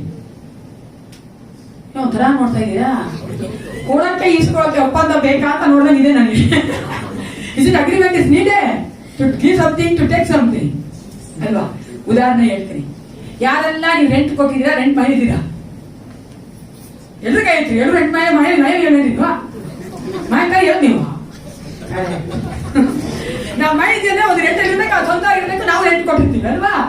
ಇವಾಗ ರೆಂಟ್ ಅಗ್ರಿಮೆಂಟ್ ನೋಡಿದ್ರೆ ನೀವು, ನಾವು ಬಾಡಿಗೆ ಕೊಟ್ಟು ಅಗ್ರಿಮೆಂಟ್ ನಾನು ಏನ್ ಮಾಡ್ತೀವಿ, ಓನರ್ ಆದವರು ಅಂದ್ರೆ ಬಾಡಿಗೆ ಕೊಡೋರು ಅಥವಾ ಬಾಡಿಗೆದಾರರು ಮತ್ತೆ ಓನರ್ ಏನ್ ಮಾಡ್ತಾರೆ, ಮನೇನ ಅವರು ಕೊಟ್ಟು ಬಾಡಿಗೆ ತೆಗೆದುಕೊಳ್ತಾರೆ ಅಲ್ವಾ? ಆ ಬಾಡಿಗೆದಾರ ಏನ್ ಮಾಡ್ತಾನೆ, ಮನೆ ತೆಗೆದುಕೊಂಡು ಬಾಡಿಗೆ ಕೊಡ್ತಾರೆ. ಅವ್ನು ಮನೆ ಬಂತು, ಇವ್ರಿಗೆ ಬಾಡಿಗೆ ಬಂತು. ಕೊಟ್ಟು ತೆಗೆದುಕೊಳ್ಳೋದ್ರಲ್ಲಿ ಒಂದು ಅಗ್ರಿಮೆಂಟ್ ಮಾಡ್ಕೊತಾರೆ. ಆ ಅಗ್ರಿಮೆಂಟ್ ಅಲ್ಲಿ ಏನಾಗ್ತಾರೆ, ಟರ್ಮ್ಸ್ ಅಂಡ್ ಕಂಡೀಷನ್ಸ್ ಹಾಕ್ತಾರೆ. ಯಾಕಂದ್ರೆ ಆ ಮನೆ ಅವರಿಗೆ ಪರಲೋಕ ಸಿಕ್ಬಿಡ್ತಪ್ಪ, ನಮ್ಗೆ ಆಶೀರ್ವಾದ ಸಿಕ್ಬಿಡುತ್ತೆ ಅಂತ ನಾವು ಅನ್ಕೊಂಡ್ ಬಂದ್ಬಿಡ್ತೀವಿ. ಆದ್ರೆ ಏಸಪ್ಪ ಅಲ್ಲಿ ಹೇಳ್ತಾವನೆ, ನಾನು ಇಂದು ಒಡಂಬಡಿಕೆ ಮಾಡ್ಕೊಂಡಿದ್ದೀನಿ ಮಗಳೇ, ನಾನೆಲ್ಲ ಇವಾಗ ಕೇಳ್ಬೇಕು ಅಂತ. ಅವಾಗ ನಾವು ಕೇಳಲ್ಲ ಅಂದ್ರೆ ನಡೆಯತ್ತಾ? ಟೆನೆಂಟ್ ಬಾಡಿಗೆ ಕೊಡಲ್ಲ ಅಂದ್ರೆ ಓನರ್ ಬಿಡ್ತಾನ? 1 ತಿಂಗಳು ನೋಡ್ತಾನೆ, 2 ತಿಂಗಳು ನೋಡ್ತಾನೆ, 3 ತಿಂಗಳು ನೋಡ್ತಾನೆ. ಅಲ್ಲಿ ಅಡ್ವಾನ್ಸ್ ಖಾಲಿ ಆಗ್ತಾ ಬರ್ತಾ ಪ್ಲೀಸ್ ಗೆಟ್ ಔಟ್ ಅಂತ ಅಂತೀವ ಅಲ್ವ? ನಾವು ಅನ್ಬೋದು, ಏಸಪ್ಪ ಅನ್ಬಾರ್ದು. ಲಾಜಿಕ್ ತಪ್ಪಲ್ಬಾರ್ದು. ನಾನು ಒಡಂಬಡಿಸಿ ದೇವರೊಂದಿಗೆ ಒಪ್ಕೊಂಡು ನಾನು ಆತನ ಸಂವಿಧಾನಕ್ಕೆ ಬಂದಿದ್ದೀನಿ, ಆತನ ಒಂದು ರಾಜ್ಯಕ್ಕೆ ಬಂದಿದ್ದೀನಿ, ಆತನ ಒಂದು ಎಲ್ಲ ನಿಯಮಗಳ ಷರತ್ತುಗಳನ್ನ ಒಪ್ಕೊಂಡಿದ್ದೀನಲ್ಲ. ನಿಯಮಗಳ ಷರತ್ತುಗಳು ಗೊತ್ತಿಲ್ವೇನ್ರಿ? ಗೊತ್ತಾ? Praise the Lord, God bless you ಅಲ್ವಾ? ಗೊತ್ತಿದೆ ನಮ್ಗೆ, ಹಿಂಗೆ ನಡಿಬೇಕು, ನಾನು ಹಂಗೆ ಇರ್ಬೇಕು, ಈ ತರ ಮಾತಾಡ್ಬಾರ್ದು, ಈ ತರ ಮಾತಾಡ್ಬೇಕು, ಇಲ್ಲೋಗ್ಬೇಕು ಅಂತ ನನಗೆಲ್ಲ. ಮತ್ತೆ ಅದೇ ನಿಯಮಗಳು ಷರತ್ತುಗಳು ದೇವ್ರ ವಾಕ್ಯದಲ್ಲಿ ಬರ್ದಿರೋದು. ಅದನ್ನ ತಿಳ್ಕೊಂಡವರಾಗಿ ನಾವೇನ್ ಮಾಡ್ಬೇಕಾಗಿದೆ, ನಡಿಬೇಕಾಗಿದೆ. ಯಾಕೆ ದೇವ್ರು ಮಾಡಿದಾನಂದ್ರೆ ನಮ್ಮನ್ನ ಆಶೀರ್ವದಿಸಿ ನಾವು ಬೇರೆಯವರಿಗೆ ಆಶೀರ್ವಾದವಾಗಿರ್ಬೇಕೆಂದು. ಆಮೇಲೆ ಅದು ಮಾತ್ರ ನಮ್ಮ ಮೂಲಕವಾಗಿ ಮಾತ್ಕಾರ್ಯಗಳ ದೇವರ ಲೋಕದಲ್ಲಿ ಮಾಡಬೇಕೆಂದು. ಆ ಎಲ್ಲಾ ಮಾತ್ಕಾರ್ಯಗಳಲ್ಲಿ ಮುಖ್ಯವಾದ ಗೊತ್ತಾ, ನಮ್ಮ ಮೂಲಕವಾಗಿ ಬೇರೆಯವರು ರಕ್ಷಣೆಗೆ ಬರಬೇಕೆಂಬುದೇ. ಅದಕ್ಕೆ ಯಾವ ತಡೆ ಇರದಂತೆ ನಾವು ಜೀವನ ಮಾಡಬೇಕು. ಒಂದು ಸಂಡೇ ಮಾರ್ನಿಂಗ್ ಏನಾಯ್ತಂತೆ, ಭಾನುವಾರ ಬೆಳಿಗ್ಗೆ ಒಂದು ಚಿಕ್ಕದಾದಂತ ಒಂದು ಸಭೆ, ಒಂದು ಪಟ್ಟಣದಲ್ಲಿ, ಒಂದು ಟೌನ್ ಅಲ್ಲಿ ಸಡನ್ ಆಗಿ ಸೈತಾನ ಬಂದು ನಿಂತ್ಕೊಂಡ. ಸೈತಾನ್ ನೋಡಿದ ತಕ್ಷಣ ಎಲ್ರಿಗೂ ಭಯ ಎತ್ಕೊಂತು. ಎಲ್ರು ಆ ಒಂದು ಮೇನ್ ಎಂಟ್ರೆನ್ಸ್ ಇದೆ ಭಾಗ ಹತ್ರ ಎಲ್ರು ಒಳಗೆ ಶುರು ಮಾಡಿದ್ರು. ಹೇಗೋ ಎದ್ದು ಎಲ್ರು ಓಡಾಬಿಟ್ರು ಹೊರಡೆ. ಒಬ್ಬ ಒಂದು ಎಲ್ಡರ್ಲಿ ಪರ್ಸನ್ ಅಲ್ಲಿ ಒಬ್ಬ ವಯಸ್ಸಾದವರು ಕೂತ್ಕೊಂಡೇ ಇದ್ರು. ಎಲ್ರು ಸೈತಾನ ಬಂದ. ನಾನು ಯಾರು ಗೊತ್ತಾ ನಿನ್ಗೆ? ಗೊತ್ತು ಅಂದ್ರು.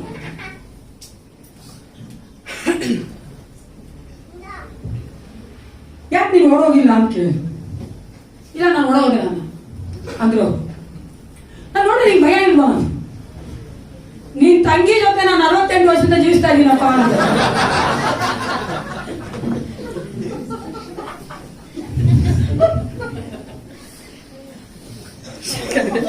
ತುಂಬಾ ಸೀರಿಯಸ್ ಆಗ್ಬಿಟ್ರಲ್ಲ, ಅದಕ್ಕೆ ಈ ಒಂದು ಇಲಿಸ್ಟ್ರೇಷನ್ ಹೇಳಿದೆ. ಆದ್ರೂ as A human, sorry as A women, ನಾನೊಂದು ಹೆಂಗಸಾಗಿ ನಾನು ಅನೇಕ ಸಾರಿ ನೋಡಿದ್ದೀನಿ ಇದೆಲ್ಲ. ನಾನು ತುಂಬಾ ಗಂಡಸರೇ ಹೆಂಗಸರಿಗೆ ಹೇಳೋ ಜಾಸ್ತಿ ಅಲ್ವಾ? ಅದೇ ನೋಡಕ್ ಹೋದ್ರೆ ನೀವು ಕಾರ್ಯಗತವಾಗಿ ಪ್ರಾಕ್ಟಿಕಲ್ ಆಗಿ ನೋಡಿದ್ರೆ ಅನೇಕ ಸಾರಿ ಗಂಡಸರು ಪ್ರಾಬ್ಲಮ್ ತಾನೆ. ಹೆಂಗಸರು ಅಲೋ ಆಮೇಲೆ ಭಯ ಅವ್ರಿಗೆ ಏನ್ ಆಮೇಲೆ ಅಂದ್ರೆ ಭಯ ಜಗಳ ಆಗತ್ತ. ಅವಾಗ ತಿಳ್ಕೊಬೇಕು ಗಂಡಸರು, ನಮ್ಮ ಹೆಂಗಸರು ಎಷ್ಟು ಒಳ್ಳೆಯವರು ಅಂತ ಅಲ್ವಾ? ಬಿಟ್ಕೊಳ್ಳಲ್ಲ ಗಂಡನ. This I have to say, okay, as a pastor of the church, or God has given that authority to me. ನೋಡಿ, ನಾನು ನಿಜ ನೋಡಿದ್ದೀನಿ ಪ್ರಿಯರೇ. ನಾನು ತುಂಬಾ ಆಶ್ಚರ್ಯ ಪಡೋದು, ಏಸಪ್ಪ ಆದಾಮ ಅವಾಗ ಹೇಳಿದ್ರು, ನಿನ್ನೆ ಗಂಡನ ಮೇಲೆ ನಿನಗೆ ಆಸೆ ಇರ್ತದೆ.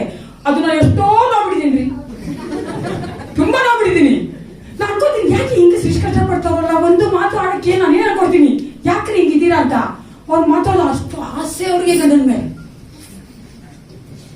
ಅದಕ್ಕೆ ದೇವರು ಹೊಸ ಒಡಂಬಡಿಕೆಯಲ್ಲಿ ಚೆನ್ನಾಗಿ ಹೇಳಿದ್ರು, ನಿನ್ನಂತೆ ನಿನ್ನ ಹೆಂಡತಿನ ಪ್ರೈಸ್ ಲಾರ್ಡ್ ಎಲ್ಲ ಹಿಂಗ್ ಗಂಡಸರು ಹೇಳಿದ್ರು. ಆಮೇನ್.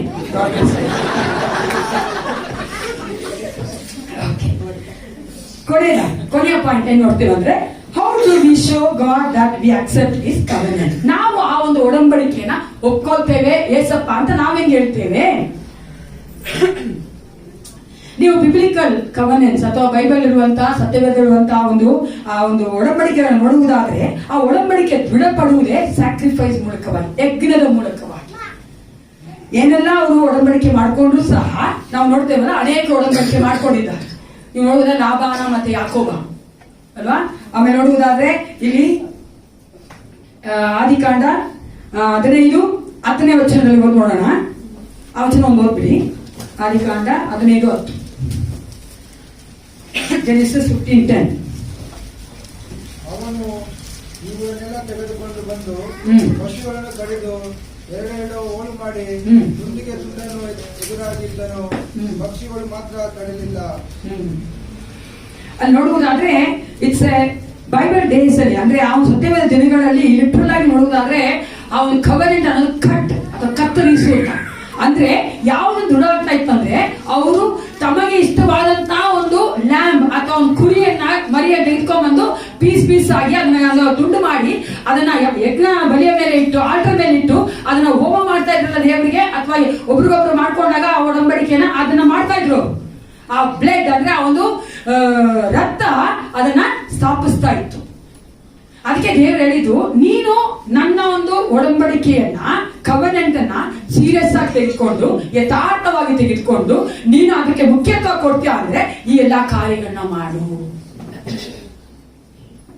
ಯಾವ್ದನ್ನ ದೃಢವಾಗ್ತಾ ಇತ್ತು?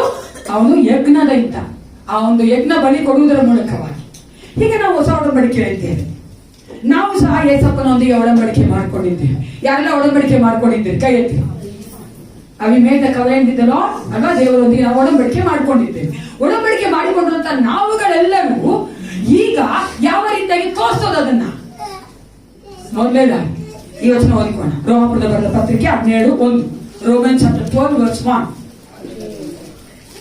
ಗೊತ್ತಿರುವಂತ ವಚನನೇ.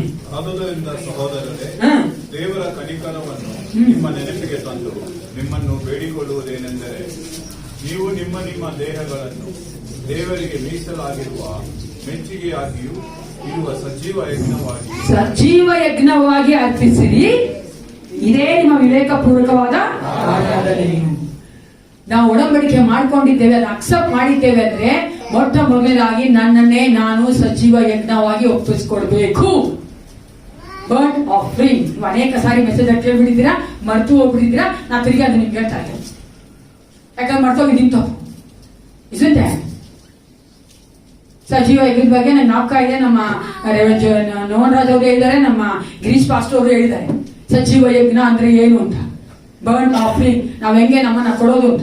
ಓಕೆಂದ್ರ ಇಲ್ಲಿ ನಾವು ನೋಡ್ತೇವೆ, ಸಜೀವ ಯಜ್ಞವಾಗಿ ನನ್ನ ಜೀವಿತವನ್ನ, ನನ್ನ ಆತ್ಮ ಶರೀರ ಪ್ರಾಣವನ್ನ ದೇವರಿಗೆ ಒಪ್ಪಿಸ್ಕೊಡ್ಬೇಕು.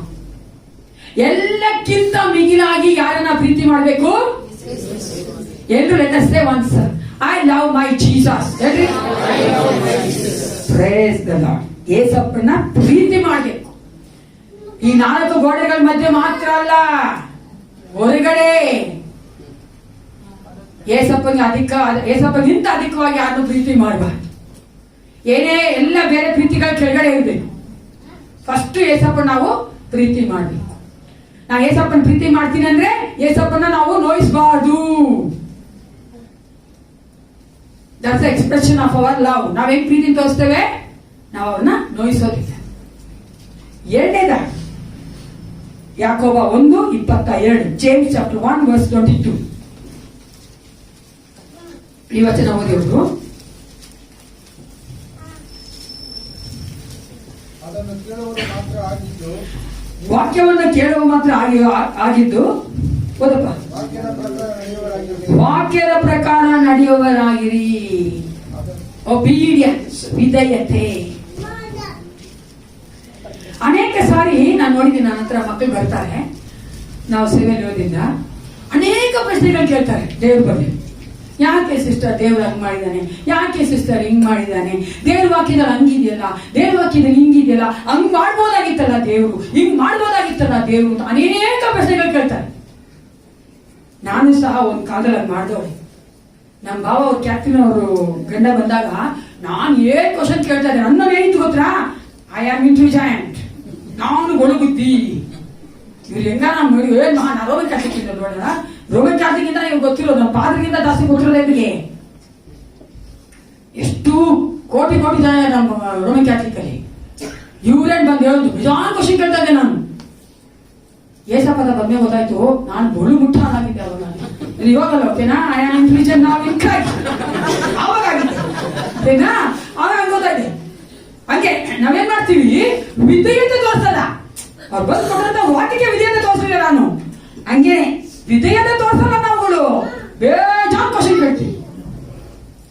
ಫಸ್ಟ್ ವಿಧೇಯತೆ. ಯೇಸು ಕ್ರಿಸ್ತನು ವಿಧೇಯತೆಗೆ ಮೆಚ್ಚುವಂತೆ ಬೇರೆ ಯಾವ ಯಜ್ಞಕ್ಕೂ ಮೆಚ್ಚಲಾಗ್ತದೆ. First obedience then answer questions. ದೇವರ ಆತ್ಮನೇ ನಿಮ್ಮ ಹತ್ರ ಮಾತಾಡ್ತಾರೆ. ದೇವರ ಆತ್ಮನೇ ನಿಮ್ಗೆ ಎಲ್ಲ ಪ್ರಶ್ನೆಗೆ ಉತ್ತರ ಕೊಡ್ತಾರೆ.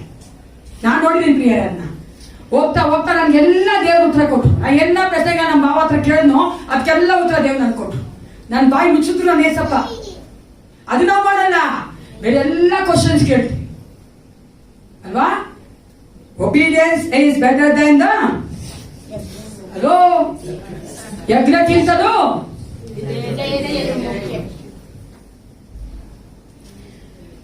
Thank you sisters.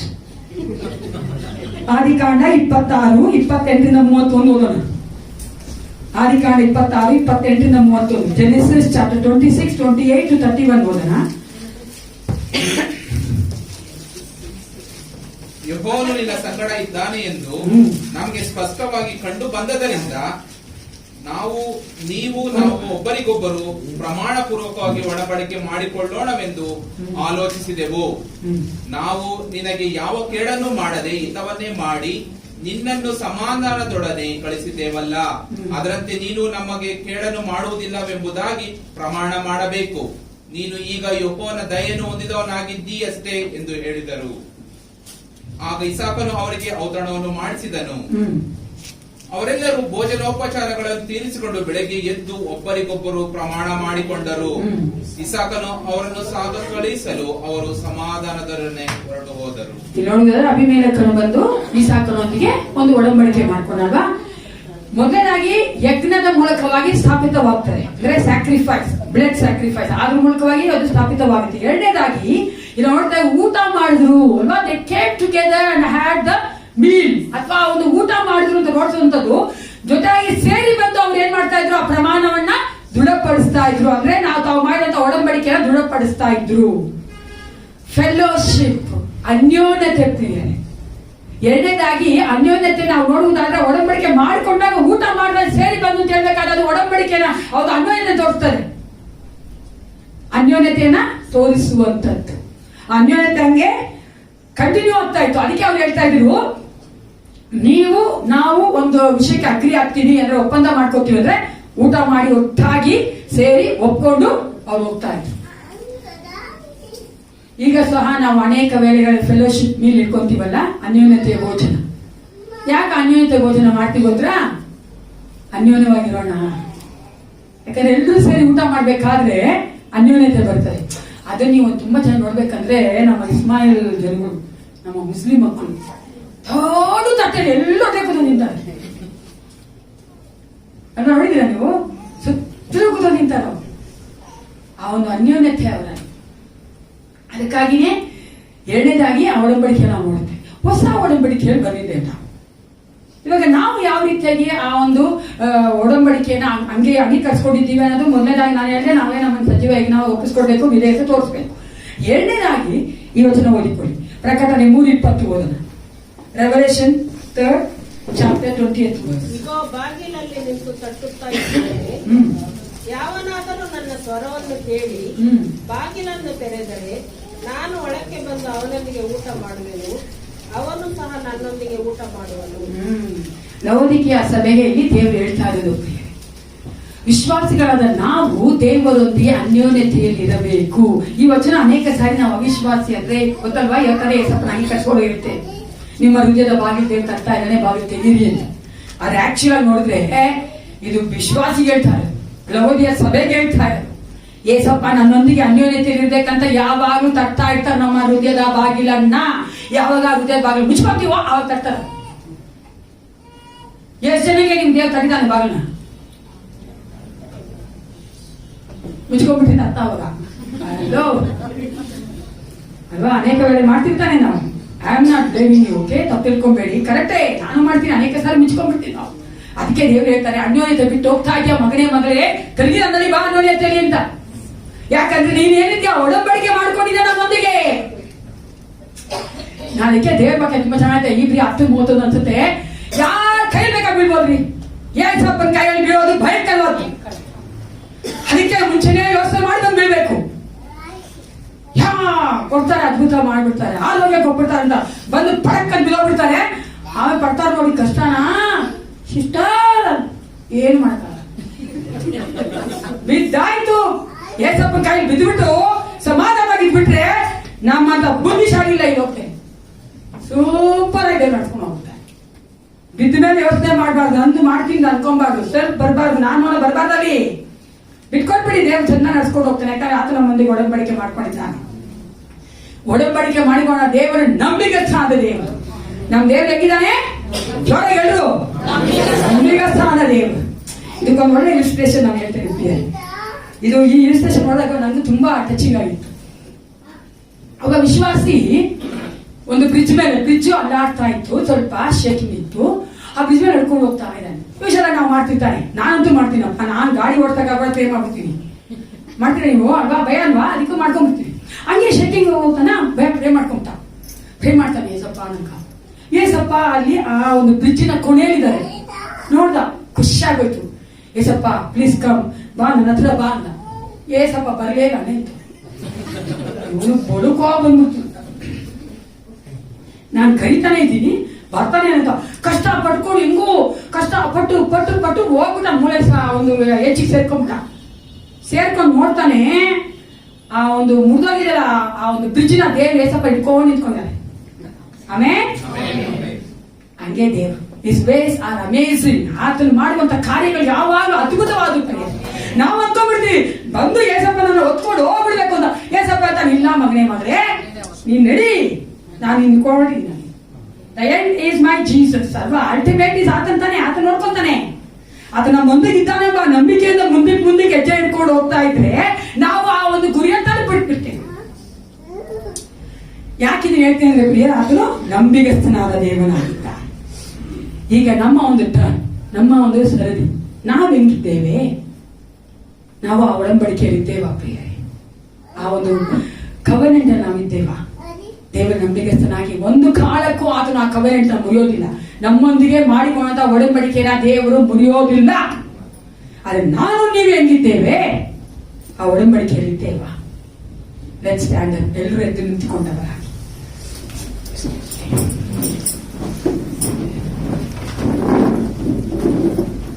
ದೇವರು ನಮ್ಮೊಂದಿಗೆ ಮಾಡಿಕೊಟ್ಟಿರುವಂತಹ ಒಡಂಬಡಿಕೆಯಲ್ಲಿ ದೇವರು ಅನೇಕ ಷರತ್ತುಗಳನ್ನ ಕೊಟ್ಟಿದ್ದಾನೆ. ಅದು ನಮಗೆ ನಿಯಮಗಳನ್ನ ಕೊಟ್ಟಿದ್ದಾನೆ. ಸತ್ಯವೇದಲ್ಲಿರುವಂತಹ ಎಲ್ಲ ಒಂದು ಆಜ್ಞೆಗಳು ನಿಯಮಗಳಾಗಿ ಷರತ್ತುಗಳಾಗಿವೆ. ನಾವೆಂಗಿದ್ದೇವೆ ಆ ಒಡಂಬಡಿಕೆಯಲ್ಲಿ? ಸದಾಕಾಲ ಇರುವುದಕ್ಕೆ ಆಸೆ ಪಡ್ತೇವಾ? ಏಸಪ್ಪ ಹೇಳುವಂತಹ ಆ ಒಂದು ಕಾರ್ಯಗಳನ್ನ ಮಾಡೋದಕ್ಕೆ ನಮ್ಮನ್ನು ಒಪ್ಪಿಸ್ಕೊಡ್ತೇವಾ? Do we have that commitment towards the Lord? ದೇವರ ಕಡೆಗೆ ನಮಗೆ ಆ ಒಂದು ಒಪ್ಪಿಸಿಕೊಡುವಿಕೆ ಇದೆಯಾ ಪ್ರಿಯರೇ? ದೇವರ ನಂಬಿಗಸ್ತನಾಗಿದ್ದಾನೆ. ಆ ಒಡಂಬಡಿಕೆಯಲ್ಲಿ ನಮ್ಮನ್ನು ಸದಾಕಾಲ ನಡೆಸುವುದಕ್ಕೆ ಆಸೆ ಪಡುತ್ತಾನೆ. ನಮ್ಮನ್ನ ಒಪ್ಪಿಸಿಕೊಡಬೇಕು ಪ್ರಿಯರೇ. ಯಾವುದಾದ್ರೂ ವಿಷಯದಲ್ಲಿ ಆ ಕಮಿಟ್ಮೆಂಟ್ ಮುರಿದಿರುವುದಾಗಿರುವುದಾದ್ರೆ, ನಾವು ಮುರಿದಿರುವುದಾದ್ರೆ ನೀವು ಒಪ್ಪಿಸಿಕೊಡಿ. In any point, am I broken that covenant? ನಾನು ಆ ಒಂದು ಒಡಂಬಡಿಕೆಯನ್ನು ಮುರಿದಿದ್ದೇನಾ? ನಿಮ್ಮನ್ನೇ ಪರೀಕ್ಷೆ ಮಾಡ್ಕೊಳ್ಳಿ ಪ್ರಿಯರೇ. ನಾವು ಆಡುವಂತಹ ಮಾತುಗಳಲ್ಲಿ, ವರ್ತಿಸುವಂತಹ ಕಾರ್ಯಗಳಲ್ಲಿ, ನಡೆಯುವಂತಹ ಮಾರ್ಗಗಳಲ್ಲಿ, ಬೇರೆಯವರಿಗೆ ಇರುವಂತಹ ಸಂಬಂಧದಲ್ಲಿ ಯಾವುದನ್ನು ನಾವು ಮುರಿದಿದ್ದೇವೆ ಪ್ರಿಯರೇ? ದೇವರು ಅನೇಕ ನಿಯಮಗಳನ್ನ ಷರತ್ತುಗಳನ್ನ ನಮಗೆ ಕೊಟ್ಟಿದ್ದಾರೆ. ಆದ್ರೆ ಆತನು ಕೇಳುವಂಥದ್ದು ನಮ್ಮ ಒಳಗಡೆ ಇರುವಂತಹ ಪರಿಶುದ್ಧಾತ್ಮ ನಮಗಾಗಿ ಕೊಟ್ಟಿದ್ದಾನಲ್ಲ, ಅದಕ್ಕೆ ಆ ಪರಿಶುದ್ಧಾತ್ಮಕ್ಕೆ ನಾವು ಒಪ್ಪಿಸಿಕೊಟ್ರೆ ಸಾಕು. ಆತನು ನಮ್ಮನ್ನ ಆ ಒಡಂಬಡಿಕೆಯಲ್ಲಿಯೇ ನೆಲೆಗೊಂಡು ನಿಲ್ಲುವಂತೆ ಮಾಡ್ತಾನೆ. Thank you Jesus. Father God, I worship you Lord. ನಿನ್ನನ್ನೇ ನಾನು ಸ್ತೋತ್ರ ಮಾಡುತ್ತೇನೆ, ಆರಾಧಿಸ್ತೇನೆ ಯೇಸಪ್ಪ. ನಮ್ಮಂತ ಗಣನೆಗೆ ಬಾರದಂತ ಅಯೋಗ್ಯರೊಂದಿಗೆ ಕರ್ತನೆ ನೀನು ಕರ್ತಪ್ಪ ಒಡಂಬಡಿಕೆ ಮಾಡಿಕೊಂಡೆಲ್ಲ. ನಮ್ಮನ್ನು ಯೋಗ್ಯರನ್ನಾಗಿ ಮಾಡುವುದಕ್ಕಾಗಿ, ನಮ್ಮನ್ನು ಕರ್ತನೆ ಪರಿಶುದ್ಧವಾಗಿ ಮಾಡುವುದಕ್ಕಾಗಿ, ಗಣನೆಗೆ ಬರುವಂತೆ ನಮ್ಮನ್ನ ಮಾಡುವುದಕ್ಕಾಗಿ ನೀನು ನಮ್ಮೊಂದಿಗೆ ಒಡಂಬಡಿಕೆ ಮಾಡಿಕೊಂಡಿದ್ದೆಲ್ಲ ರಾಜ. ಆ ಒಡಂಬಡಿಕೆಯ ನಿತ್ಯ ನಿರಂತರ ನಾವು ಇರುವಂತೆ ಕಾರ್ಯ ಮಾಡು ಅಪ್ಪ. ಒಂದೊಂದು ಸಾರಿ ಆ ಕಡೆ ಈ ಕಡೆ ಹೋಗ್ಬಿಡ್ತೇವೆ ಕರ್ತ. ಆ ಒಡಂಬಡಿಕೆಯ ಮುರಿಯದಂತೆ ನಮ್ಮನ್ನ ಕರ್ತನೆ ಬಲಪಡಿಸು. ಕರ ಹಿಡಿದು ನಡೆಸಬೇಕೆ ನಾನು ಬೇಡುತ್ತೇನಪ್ಪ. ಅಪ್ಪ, ಇಲ್ಲಿ ಸೇರಿ ಬಂದಿರುವಂತಹ ಪ್ರತಿಯೊಬ್ಬ ಮಕ್ಕಳೊಂದಿಗೆ ನೀನು ಮಾತನಾಡಿದ್ದಿ ಅಪ್ಪ. ಈ ಲೋಕದಲ್ಲಿರುವಂತಹ ಎಲ್ಲ ಒಡಂಬಡಿಕೆಗಿಂತಲೂ ಅಧಿಕವಾಗಿ ಶ್ರೇಷ್ಠವಾದಂತಹ ಉತ್ತಮವಾದಂತಹ ಒಡಂಬಡಿಕೆ ನಿನ್ನೊಂದಿಗೆ ನಾವು ಮಾಡಿಕೊಂಡಿದ್ದೇವೆ. ಅದು ನಿತ್ಯ ನಿರಂತರವೂ ಇರುವಂತದ್ದು ಅಪ್ಪ. ಏಸಪ್ಪ, ನಾವು ಅದನ್ನ ಕರ್ತನೆ ಒಂದು ಕಾಲಕ್ಕೂ ಬಿಟ್ಟು ಬಿಡದಂತೆ, ಮುರಿಯದಂತೆ ಅಪ್ಪ. ಹೌದು ರಾಜ, ನಾವು ಕಂಟಿನ್ಯೂಸ್ ಆಗಿ ಯಾವಾಗಲೂ ಸದಾ ಕಾಲವು ನಿನ್ನೊಂದಿಗೆ ಆ ಒಡಂಬಡಿಕೆ ಇರುವಂತೆ ಕಾರ್ಯ ಮಾಡಿ ಬಲಪಡಿಸಿ ನನ್ನ ಮಕ್ಕಳು ನಡೆಸು. ಯೇಸು ಕ್ರಿಸ್ತನ ನಾಮದಲ್ಲಿ ಪ್ರಾರ್ಥಿಸುತ್ತೇನೆ, ಒಳ್ಳೆಯದಿದ್ದಾನೆ. ನನ್ನ ಮನವೇ ಕೊಂಡಾಡು,